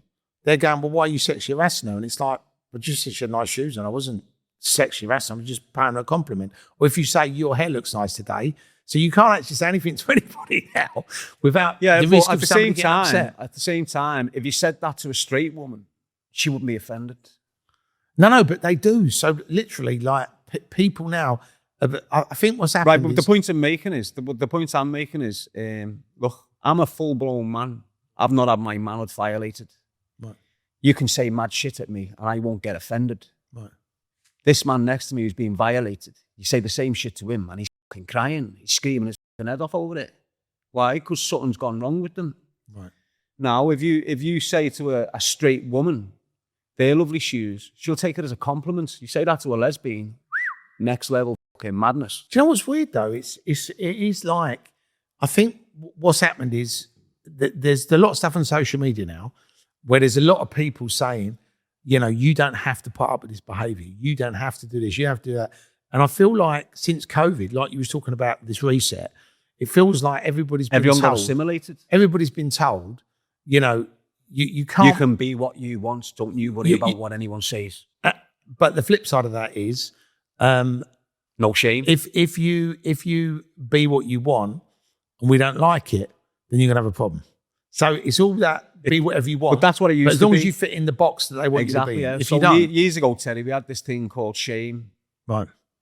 And if you walked out your house with a mad outfit on, you'd be shamed off your mates and you wouldn't wear that outfit ever fucking again. Right. If you walked down the street with your fucking pants hanging out and your ass hanging out, your boys would go, what are you doing? You're fucking wrong, and get your pants up. You'd be shamed. So people would sort themselves out through shame. Right. You know, if you were shamed because you were dressed as, you wouldn't dress that way.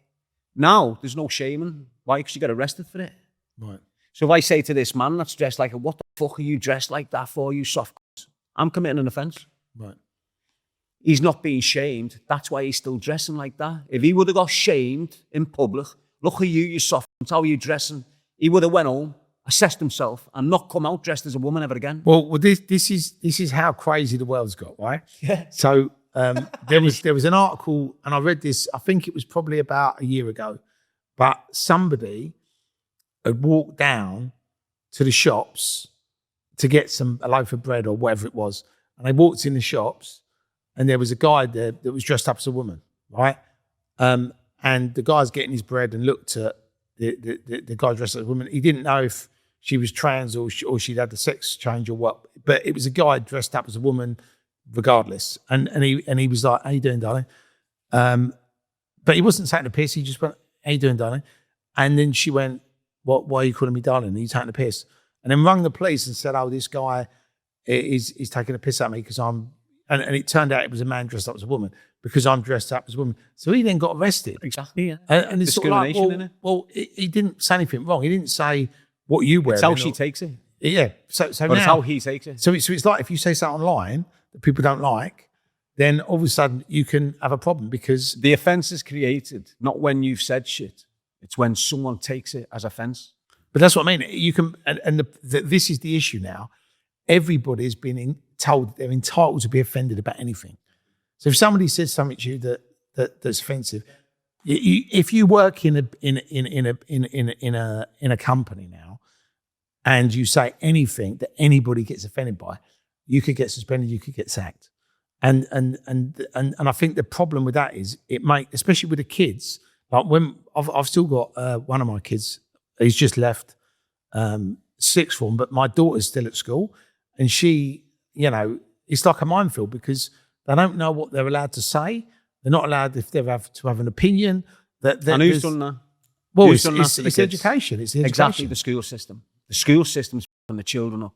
The school system are giving them a confused mind when they leave school. They don't know what the fuck they're meant to be doing, the kids these days. Why? The school's gone political. I think the school's political now. Politically but correct. you go into any fucking school, you've got posters up for LGBTQ in the hall. What the fuck's that about? You've got Labour, you've got Conservative, you've got this, you've got that, you've got that. So when your kids are going into school now, they're getting dragged into spaces before they've even left school. They're developing ideologies. Well, I think the problem is what it's causing, and this is just as a parent, this is my opinion, what it's doing is it's a shift in consciousness. There's too much stuff. It's a shift in consciousness. Everyone's confused. Well, I think it's just too much information and too much stuff.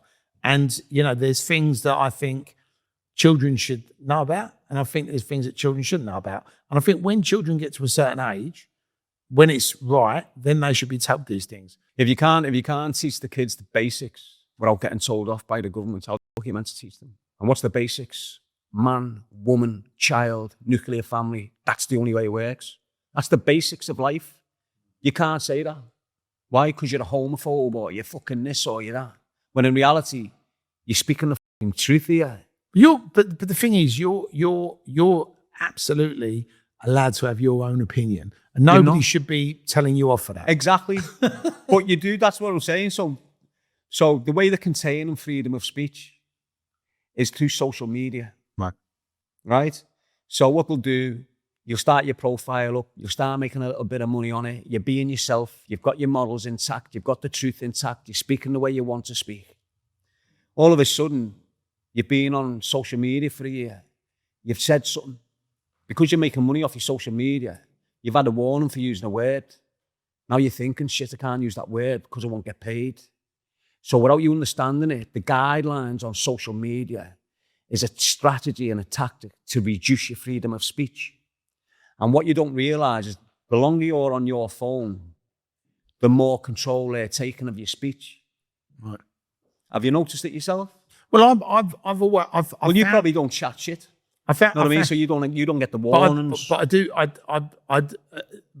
What I've found is that when you're online, you have to operate under the guidelines. Now, exactly. If you don't, and operating under the guidelines is reducing your speech. Yeah, that's it. And what the guidelines are for, just to correct your speech. But it's a bit like X, right? All guidelines of social media platforms are all to do with your speech.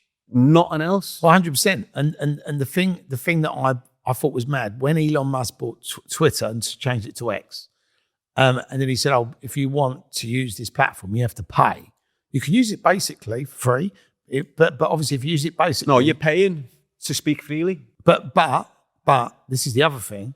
Like there's levels. So if you have, You can speak free on him, but the minute you start speaking about me and Trump, well then you can't. I mean, I think what's going to happen with social media, and again, I could be wrong, but I don't think I am. I think that they're going to get to a point where they say to everybody, you know, you can be on here looking at stuff and you can post stuff, but if you want people to see your stuff, you got to pay. So I think they're going to start doing that sort of pay-as-you-go type model, like what Elon Musk is doing. Because if you pay for the top thing, which is, I think, well, it's the same with you, month, and it's if you want to watch your powerful content, do you need to pay? Well, the thing is, they don't at the moment on YouTube, but I'm sure at some point. Well, in the they do, future, don't. You only buy a subscription. No. Why? Well, the thing is, I think. So when you get a subscriber, is he not paying customer? No. So when they subscribe, this is a mad thing about online, whether they're followers or subscribers, they're not paying, right? And then we never know.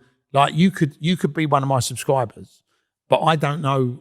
It might come up Darren Gee if you send me a message, but I can't actually see. I can't message my subscribers. Yeah. So on Instagram, where you can go look at all your followers, you can't do that on YouTube. On YouTube, and the thing is, you can't directly message people that, and YouTube send out the notifications, and then what they do is, if they send out a notification, this is on, and not enough people click on it, they don't send it to the other people. So it's really what weird. it is with YouTube. The money made on YouTube is the hours watched. So you can have 1 million followers, but you're only getting 20,000 hours watched a year. Yeah, but you're not going to get anything. Yeah, exactly. Yeah. But when I was on YouTube, I had to have like 25,000 followers, but I'd be getting like 750,000 views, hours watched. So it's the money comes from your hours watched. That makes sense. Provided it's monetized. Because you need if your platform's monetized. Yeah. If it's not monetized, then you get nothing. You just get people watching. You just get nothing. You just get the awareness, don't you? But I think there's a lot of content on YouTube which isn't monetized. And it is normally to do with the fact that you haven't followed the guidelines. Exactly. And it's the same on Instagram, you know. Same. The whole purpose of social media is to control the speech.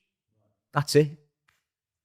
And everyone's on social media now, so they're getting the same punishments and the same restrictions. They say, "Oh, I can't do this no more because I'll lose me £300 I'm making on Instagram each month. So I can't say this word. I can't be honest about this. I can't be honest about that." So everyone's getting controlled through social media. They're using social media as a way of containing your speech and allowing speech. Right. Isn't it? It is crazy. I mean, the whole thing is pretty isn't it? But what can you do? You've just got to move with the times, like if you don't, you get left behind. And this is what this assimilation is. You know, it's a voluntary one, or you can decline it. I've declined assimilating to anything. I'm watching loads of people being assimilated to mad shit, they're becoming gay and everything due to the assimilations. Do you get what I'm saying? I'm not involved with it. I'm just doing my own fucking thing, moving forward, mate. Yeah. I'm screaming unity, trying to get all you free thinkers. Because that's who I'm trying to. The ones that are thinking freely, you need to jump in the middle, start screaming unity is key, and get all these blind people to start thinking freely with us. Because that's it's mind control en masse in this country. And every space is a mind control space. So the left, that's mind control. The right, mind control. Do you understand what I'm saying? Serious? I mean, it's funny because as an independent person, I think there's some good things about the left. I think there's some good things about the centre. There's some good things about the right. So if someone said, "What are you?" I'd say I'm a bit of everything because there's some things on the left that you think is fucking stupid, but there's some things on the right that you think is fucking stupid. So there's things that you just go, you know. But that talks about the spaces being filled up with people that don't belong there, but there's only 2 spaces available. So you're hearing all mad shit come out of these spaces because certain people don't belong there. Right. Like the majority in the right wing, they don't belong there, but it's the only space for them to voice their anger and the frustrations. So they're going there. But the real identity in there is the top stage, and how they feel and how they believe is fucking wrong. It does nothing but divide us. Tommy Robinson, they do nothing. Tommy Robinson's whole job for this system and this establishment for 20 years is to divide us. Nothing else. Think about it, Terry. You're a man. You're a full-blown man. You're fucking deep. You're a man, right? If you're doing your podcast and some girl contacts you and goes, these 6 men have done this horrendous shit to me, and they've been doing it for years, and they still walk around this to do. What are you going to do as a man? I mean, as a man, what would you do? There's two options. Well, let's stick to the man option. The man option. As a dad, what are you doing if a young girl comes to you and says, these men down there have been doing this horrendous shit with me? What are you doing as a man? Probably going to end up in jail. Exactly. That's the point I'm making. Right. If any girl came to me and said, these 8 fucking men down there have been doing horrendous shit, I'm ballying up and dealing with it. I'm not getting a camera and going, hey, look what the Muslims have done to these girls. I'm dealing with the fucking perpetrators. Why? Because I'm a man. What did that shit house do? What's he done for 20 years? Has there been any action from him in 20 years other than screaming his fucking mouth off and bailing out the country when it gets hot and bothered? He's nothing but a divisionalist. He hasn't got the heart or the interest of the English people in this country with him. He's doing what he's doing for foreign allegiances. He's not doing fuck all for this country other than creating division. Now look, we've got Christian communities, we've got Muslim communities. We're hearing about these grooming gangs, but I'm not going to sit here and allow right-wing shitheads like that to call thousands of people who I respect and appreciate nonsense and child groomers, because they're fucking not. That's like getting Chelsea Football Club and you've had one rapist in there and saying the whole of Chelsea Football Club's a fucking rapist. You can't do it. And if you've experienced certain people, you know not all Muslims are like that yourself. Don't you? Listen, I think. Look, depending on what level you're on, Terry. As I said, there's bad people everywhere. But what you can't do is generalize or stereotype a full population on the back of the bad. Like if you've got an apple cart and there's 6 apples that are bad, you're not going to throw the full fucking cart in the bin. You're going to get rid of the 6, aren't you? And that's the way it should be. You can't say all black men are this. Yeah, I think black man. I think one of the problems with that Rotherham stuff was the fact they were targeting white girls. Well, no, I think the big problem was that when it was brought to the attention of the authorities didn't want to be seen to be racist, so they tried to shut it up. No, that's bullshit. So that's bullshit. We're nothing to do with. So why? Because the thing that the first time that the reason the real politicians covered it up is because they were fucking rent boys, and your Pakistani gangsters that were supplying the heroin first of all when he came into the country. The local gangsters were getting the heroin off these local Pakistani gangsters that bring it with them. Right. The politicians at that time were getting blackmailed by your street gangsters, your Liverpool gangsters that are born and bred in Liverpool. They're getting blackmailed. Why? Because they're getting rent boys. Your politicians, they're all with rent boys, your politicians. And in the 80s and 90s, criminals in the city of Liverpool would have politicians in the pocket. Why? Because they got content of them with a rent boy. Now, you've got the immigration kick and you've got these Pakistani fellas coming in. And when they've come in, they've brought high-grade heroin with them. So now your gangsters in your communities are now going to my man in the corner shop and getting the best fucking thing you can get. So this man in the shop now is becoming a gangster with the local fraternity. Right. The gangster in the corner shop now, who's connected to the local fraternity, is aware of these politicians doing rent boys. So now my man's got the politician in his pocket. So he's doing what the fuck he wants to young girls. And the only reason the politician's not screaming about it is because he's a fucking himself. Because nothing to do with race. They covered it up. Why? Because a big part of it was the politicians knowing what was going on because they were corrupted by these firms. Because a lot of the nothing to do with race, mate. No, because they're saying it's race. We want to prevent racial tensions in the country. We didn't want to create division. The division's there. They've created the division. So why the fuck you want to hide that again?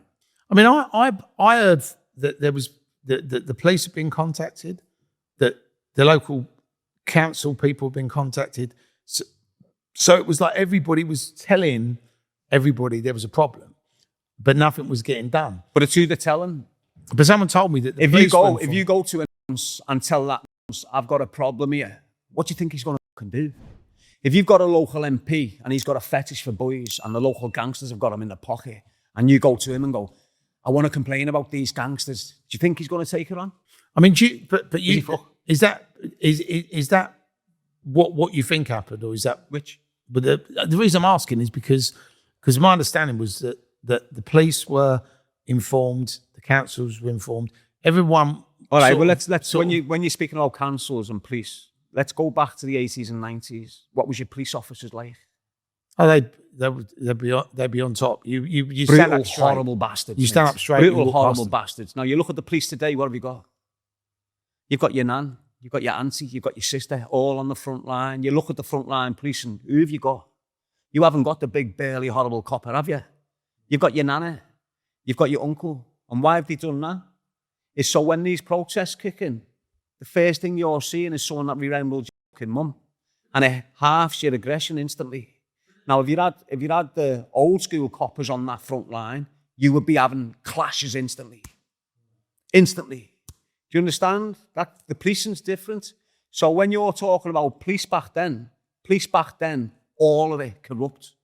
Not just one or two, all of it. It only switched up when it redesigned itself. Do you get what I'm saying? Most police forces were full of brutal ex-military men. Right. All police forces back in the day, you didn't get a woman. It was only when the new ways came that you started getting women police. Do you understand what I'm saying? Because and again, this is just, and the reason I'm asking about it is because I'm interested in it.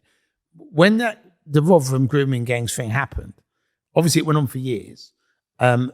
Parents said that they reached out to all these different people, and people had obviously come across Tommy Robinson and contacted him and said, look, this is what's going on, right?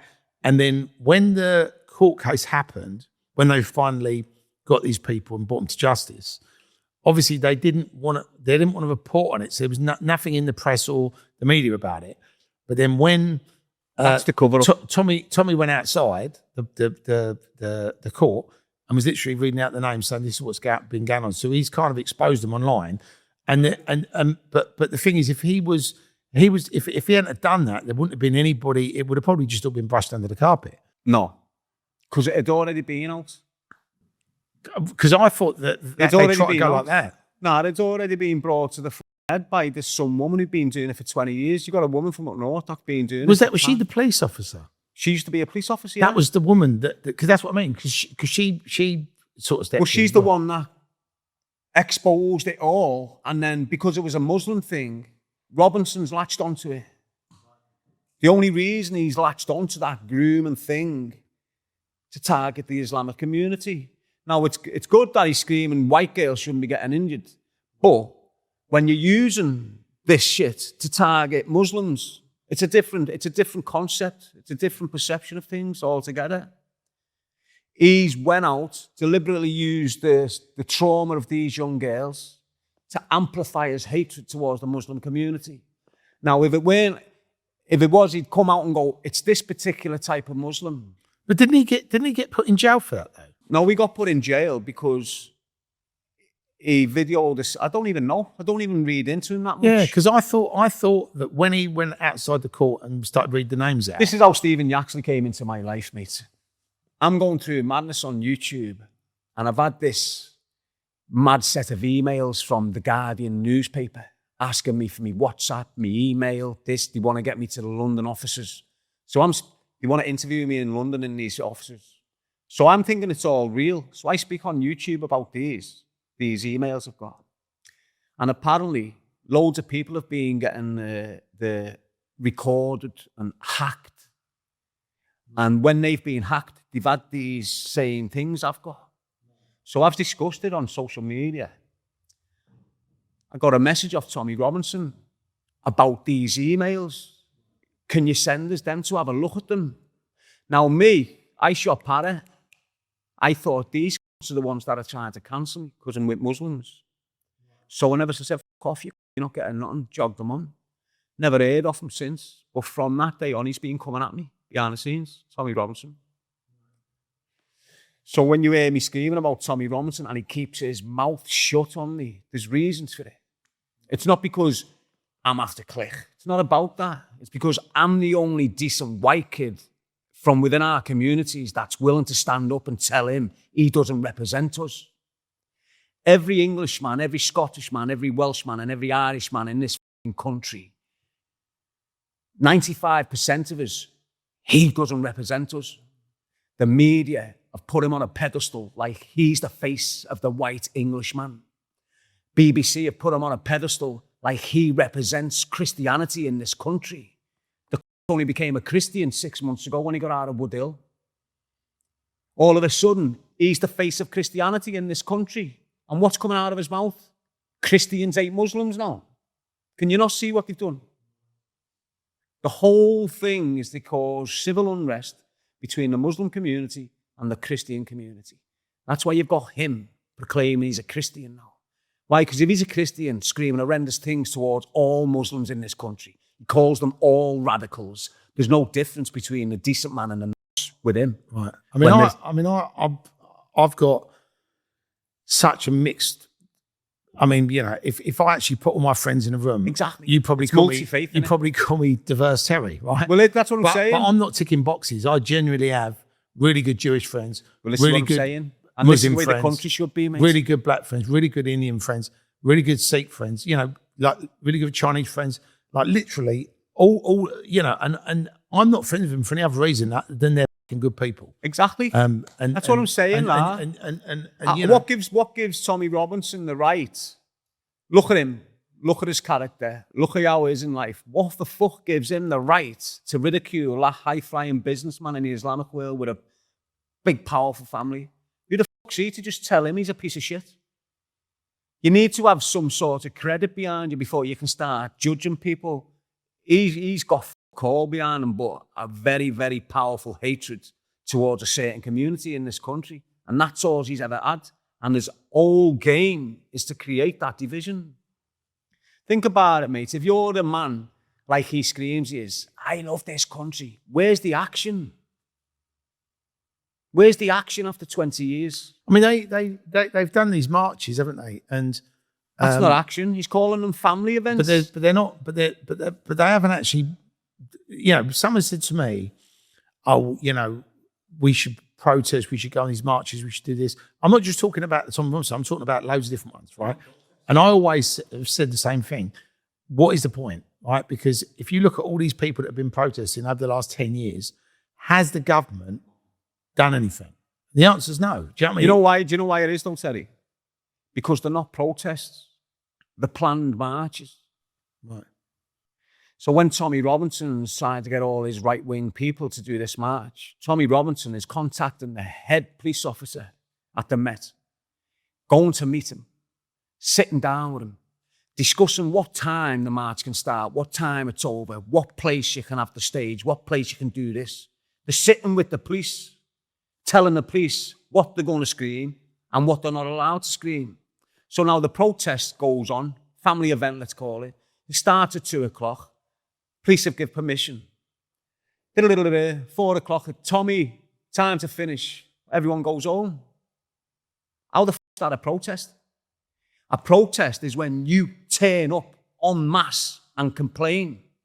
It's not, hey, police officer, we want to complain about you in 2 weeks. Can we have a protest on your streets?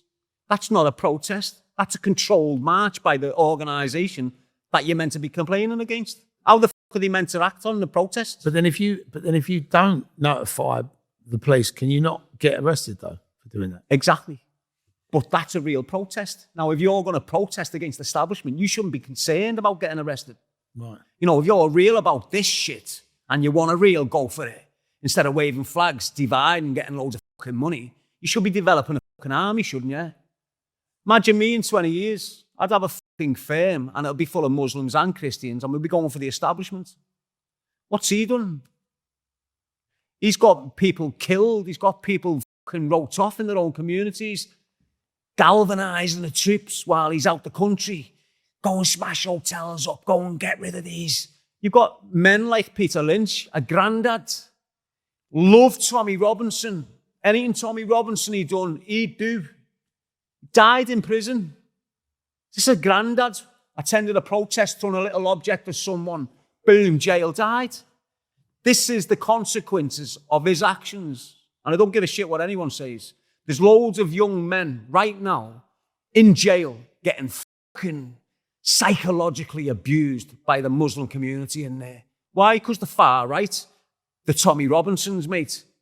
These have listened to Tommy Robinson, got angry, went out, torched an hotel, jail. You've got 4 kids in the fucking house. Now you've got 4 kids getting raised without a dad. Why? Because he had division in his mind that was planted by this for 20 years. And if you can't see that damage, you must be fucking blind. He's not got the interests of the people in this country. If he did, he'd be screaming unity. End of. If you're not looking at this country thinking we should all come together and make this country a very fucking good place, well, then you're a wrong'un in my books. Because we're done, Terry. We're in our twilight years. How old's your daughter? 12. Right. What do you think this country's going to be like in 50 years if the division carries on? Do you know what? I try not to think about it. Right. Let me tell you what it's going to be like in 10 years, not 50. It's going to be civil war on the streets in this country if they continue to get away with the division they're continuing. That's why I'm stepping into this unity is key. Why? Because I've got kids. Right. I've got young daughters. And I want my daughter at 18 years old being able to walk down the street and not get attacked because she's a white girl. Because that's what this is doing. The white communities are getting pure fucking attention in negative light. Why? Because the BBC have made that white man the face of the white community. Now, every immigrant in this fucking country that listens to him is developing an opinion towards white man. And it's not good. And that's on the streets. As I say, your levels, you don't feel that discrimination. You don't feel that division, you know, because you're all good people. You're high vibe consciousness. You're intelligent people. So this doesn't make a difference to you. When you've got rats like Robinson, low conscious beings, don't think fucking straight. He can't sit in a room with a black kid, a Muslim. You know, we can. We can go in and engage. Why? Because we're decent people. He can't. Why? Because he's fucked inside. Right. That's it. He's fucked inside. If you're looking at this country thinking you can be like him, you're finished. This country's moved on from that. It is a multicultural society, this country, whether you like it or fucking not. And it's had its teething problems. We've had its teething problems. Obviously, the immigrants that are coming in now, the ones that are killing kids and killing women, and doing, they should be hung. But you can't start stereotyping all the immigrants that are coming in. Let me put this to you, Terry, right? Say you're in a third world country, Christian or Muslim, and you're devout Christian, devout Muslim. You're in a rough as shit that we've never experienced ever in our fucking lives. We've always had it good. These kids from these third world countries have never had it good, and the only thing they've had to keep them going is the presence of their prophet. Right. So if these kids are in that third world country praying every day for a better life, every day getting down on the knees, looking up to the Creator, please give me a better way of living, please give me... And then all of a sudden, all them men in that third world country that are praying to their God, all of a sudden land here. Do you think they're going to shit on their God and destroy this country?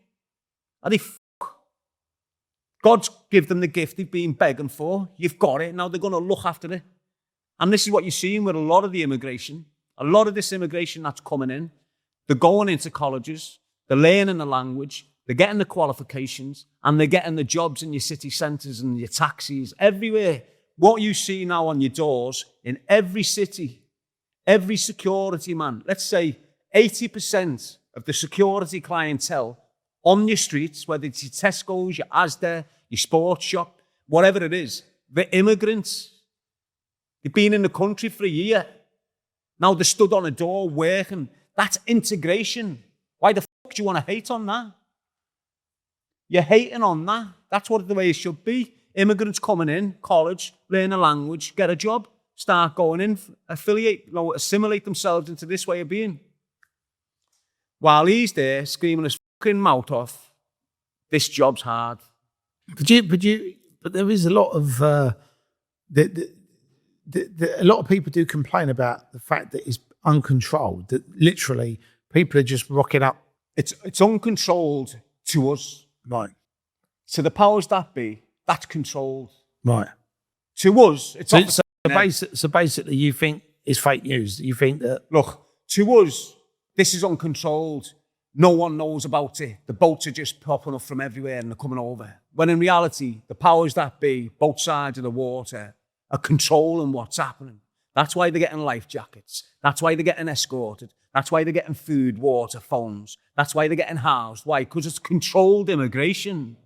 It's not illegal. So really, the people that are protesting about this stuff haven't got a clue what they're protesting. Right.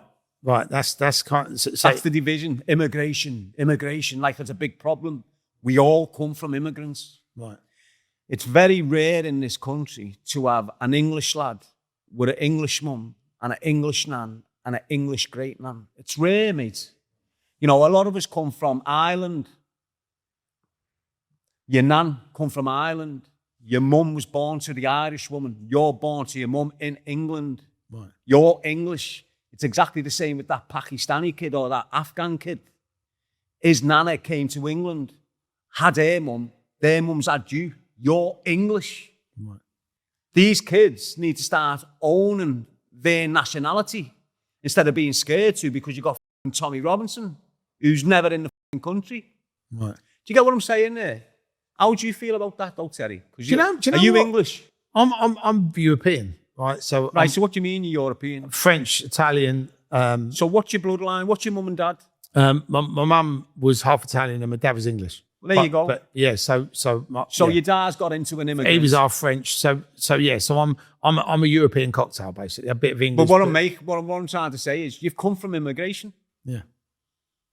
I've come from immigration. 98% of all men have come from immigration in this country. So why is immigration a problem?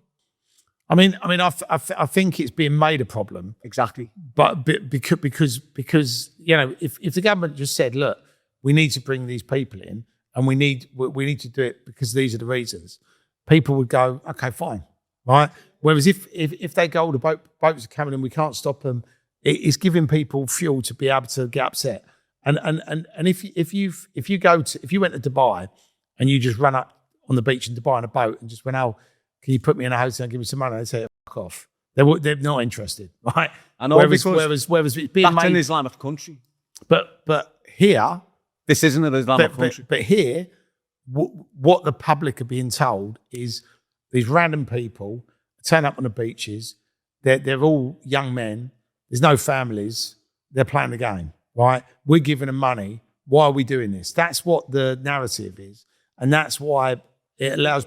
But I think, you know, if you spoke to the man on the street, said, what do you think about this? The man on the street would just say what I just said. Yeah. Very concerned about too many people coming in and not doing what they should be doing. Like the old immigrants. Every week. You can't... What I'm saying is, years ago when my nan and all that came, they came for a better way of life and they participated in the system. They paid the taxes. They done whatever they needed to do to live in this country.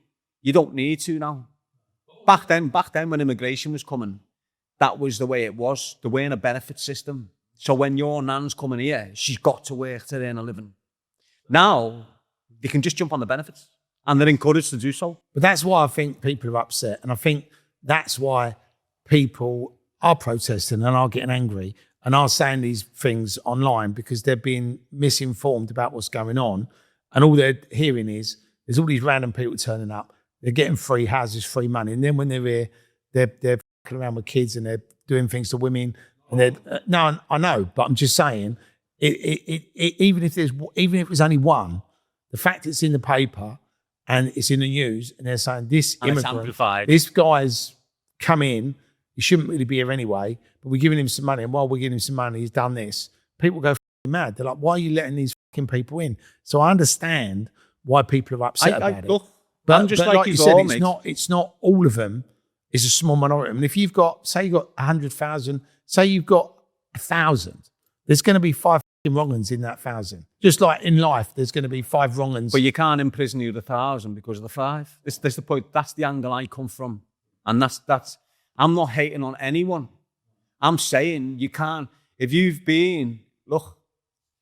come from a background where you're getting blamed for everything your brother's done because you've got the same name, you should be looking at this situation and going, you can't blame all the Pakistani men for the grooming that's gone on. You can't do it. But that's what he's doing.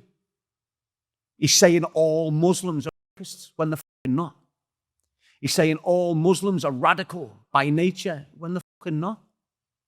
How can you say that little nan who's birthed fucking 8 kids, got a big smile on her face, how can you say that's radical? It's a Muslim woman. How the fuck can you see hate in that? Right. I can't. And a large proportion of this country can't. But unfortunately for us, the media and the government pick the face of our community for us. The media have picked Tommy Robinson as if around the whole world, his face is meant to be the image of the white Englishman in this country. His narrative that he screams and shouts about is what the people think all white English lads think like. Because the media have put him on the stage as if he's the voice for us, when he's not. He's a media asset. He's the BBC asset. And for 20 years, they've built him up. That's just my point. Have you ever thought about going into politics, Darren? Because obviously you have got quite a strong... Well, you know what, mate? When I went to jail, that's all I delved into. Like everyone else is watching Coronation Street and all this shit, I'm watching PMQs and David Dimbleby on a Saturday night and, all news nights. And I'm just caught up in politics in a deep way. Right. I was going to say, because, you might be able to... people need voices. Look, in this country, you can become the Prime Minister if you've got enough people backing you. Doesn't matter what you are. You can be Prime Minister if you've got enough people backing you. Right. So if you become the mayor of Birmingham, say, what would be your manifesto? Would you have like 5 or 10 things that you'd do the choose a knife, not a knife, and you would be saying to people about? If I start delving into politics, it'll be at the end of this 10 years. Right. So you've got a 10-year plan. I've got 10 years to build a platform and a foundation. So if I wanted to now, unity is key. I'm able to tap into every community in this country and secure votes. So your plans for the future, you got a new 10-year plan. Not telling no one my plans. Right, okay, but you got 10 years, but in that 10 years, anything can happen, mate.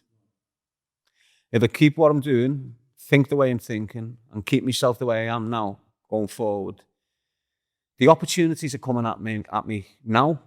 I'm only in a few months into my first 10 years. Do you think you're, because I know when we spoke on the last podcast, we talked about you doing a book. Are you still thinking of that or not? Or you just... Well, you gave me one of the best offers I've ever had for the book, didn't you? Right. What was it? Do you want to speak about it now? We can if you want. I mean, we had. Well, I think you offered me 30 bags, didn't you? No, it wasn't. No, weren't me getting a 30 bags, but... No, what I'll tell you what it was. We spoke to probably one of the best crime writers in England, and she was really excited about writing it. And she said, like, I can write a thing and then take it to the market. But I think for whatever reason, you felt at that time. I mean, it was 2 years ago. Right? It was 2 years ago at that time. What it is, but it's not dead. It's not dead. It's still there if you want it. It's still there. That's good. That's good to know. But what it is, when I write about my past, I get triggered and traumatized. Right. So if I start writing about my childhood, I'm sitting there crying, writing. So I can't. It's like difficult for me to write a book. But what I've discussed with myself and a few people I don't know is after 10 years free with Darren Gee. I mean, you could always do self-publishing. You don't really have to do. I've looked at that. I've Amazon. I've done all this for years. Not tried to sit down and write my own book, but I just haven't got I haven't had the strength. You've got to be in the right frame of mind for it as well. Yeah, exactly. And when you've had a very traumatic life, yeah, when you start delving into it, it rips everything back open, and you just want to keep it sealed. You don't want to rip it open again. Ruined you. Well, I'm really glad that you come on today. And this has been you haven't done any other podcasts, so I sort of feel honoured that you've chosen ours to come on. Obviously, you've talked about a lot of things that have been troubling you. You've shared some information about the background of some of the stuff that's gone on. But I think the most exciting thing for me was the unity. The unity thing for me has always been a big thing. If everyone unites, they're stronger, it's positive.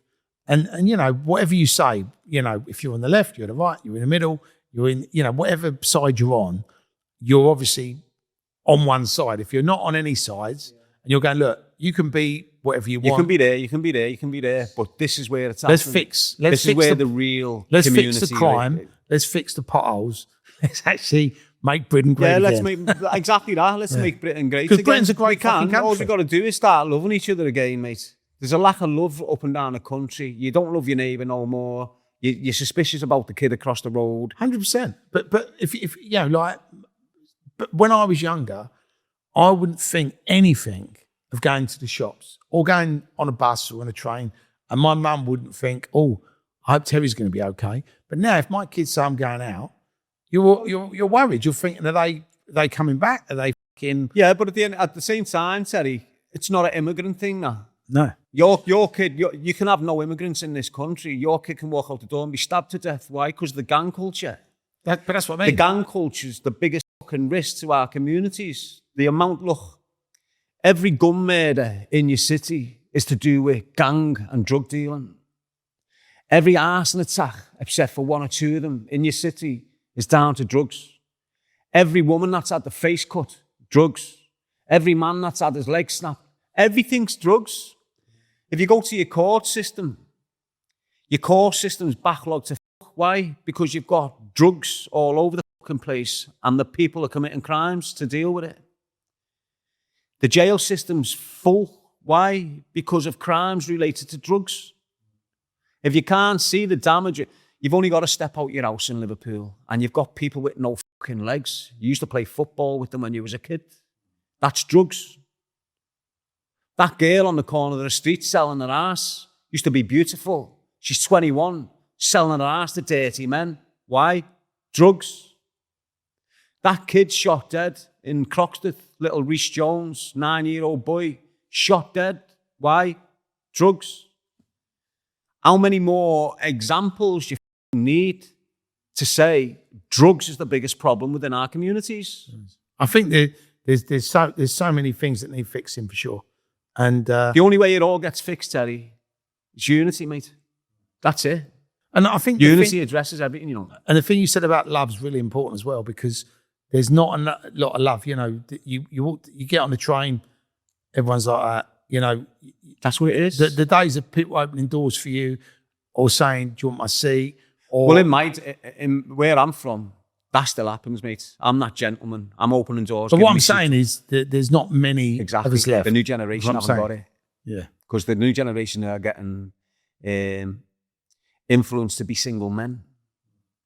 Bang, bang, bang, bang, bang, bang, bang. Not a girl, long-term, wife, family. They're not getting educated that no more. Girls and boys aren't getting educated that nuclear family program no more the way we was.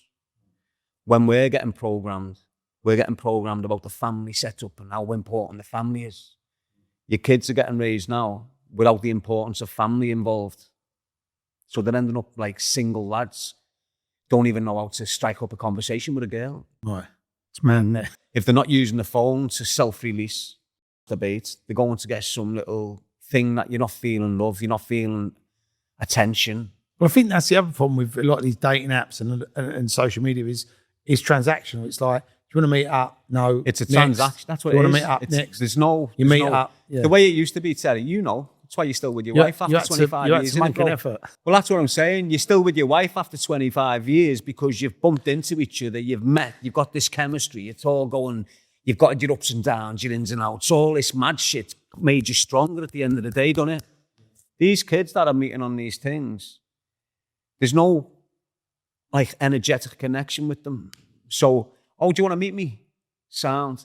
We're going to meet them. It's like, am I banging you or not? Whereas if the phone weren't there, you'd bump into her, strike a conversation. But you'd also have to work. You know what I mean? You'd have to Yeah, but take even in them out. work, you'd have to work on it. You'd have to like get to know her, take her for dinner. Well, go you for a call walk. it getting to know her, and someone else will call it manipulating her.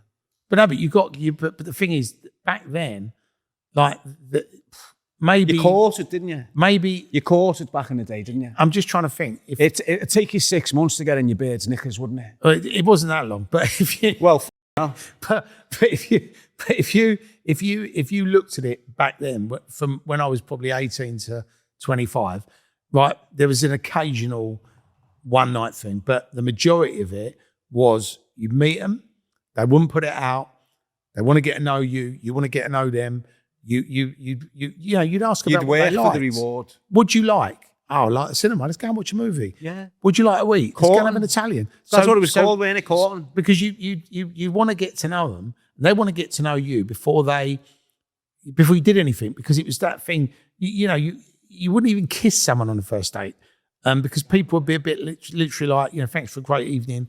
The models have gone, haven't they? Yeah, That's what it is. The models have gone. But I think Not in everyone. I've dated loads of different people and took them out and a dinner, and it didn't go anywhere. And it was like, okay, well, we're not compatible, right? But I didn't cry about it. It was just like, okay, didn't work out. But at least then other times you then see them a few times and then you'd start going out. But at the same, Terry, what do you think about? Would you just sleep with the woman?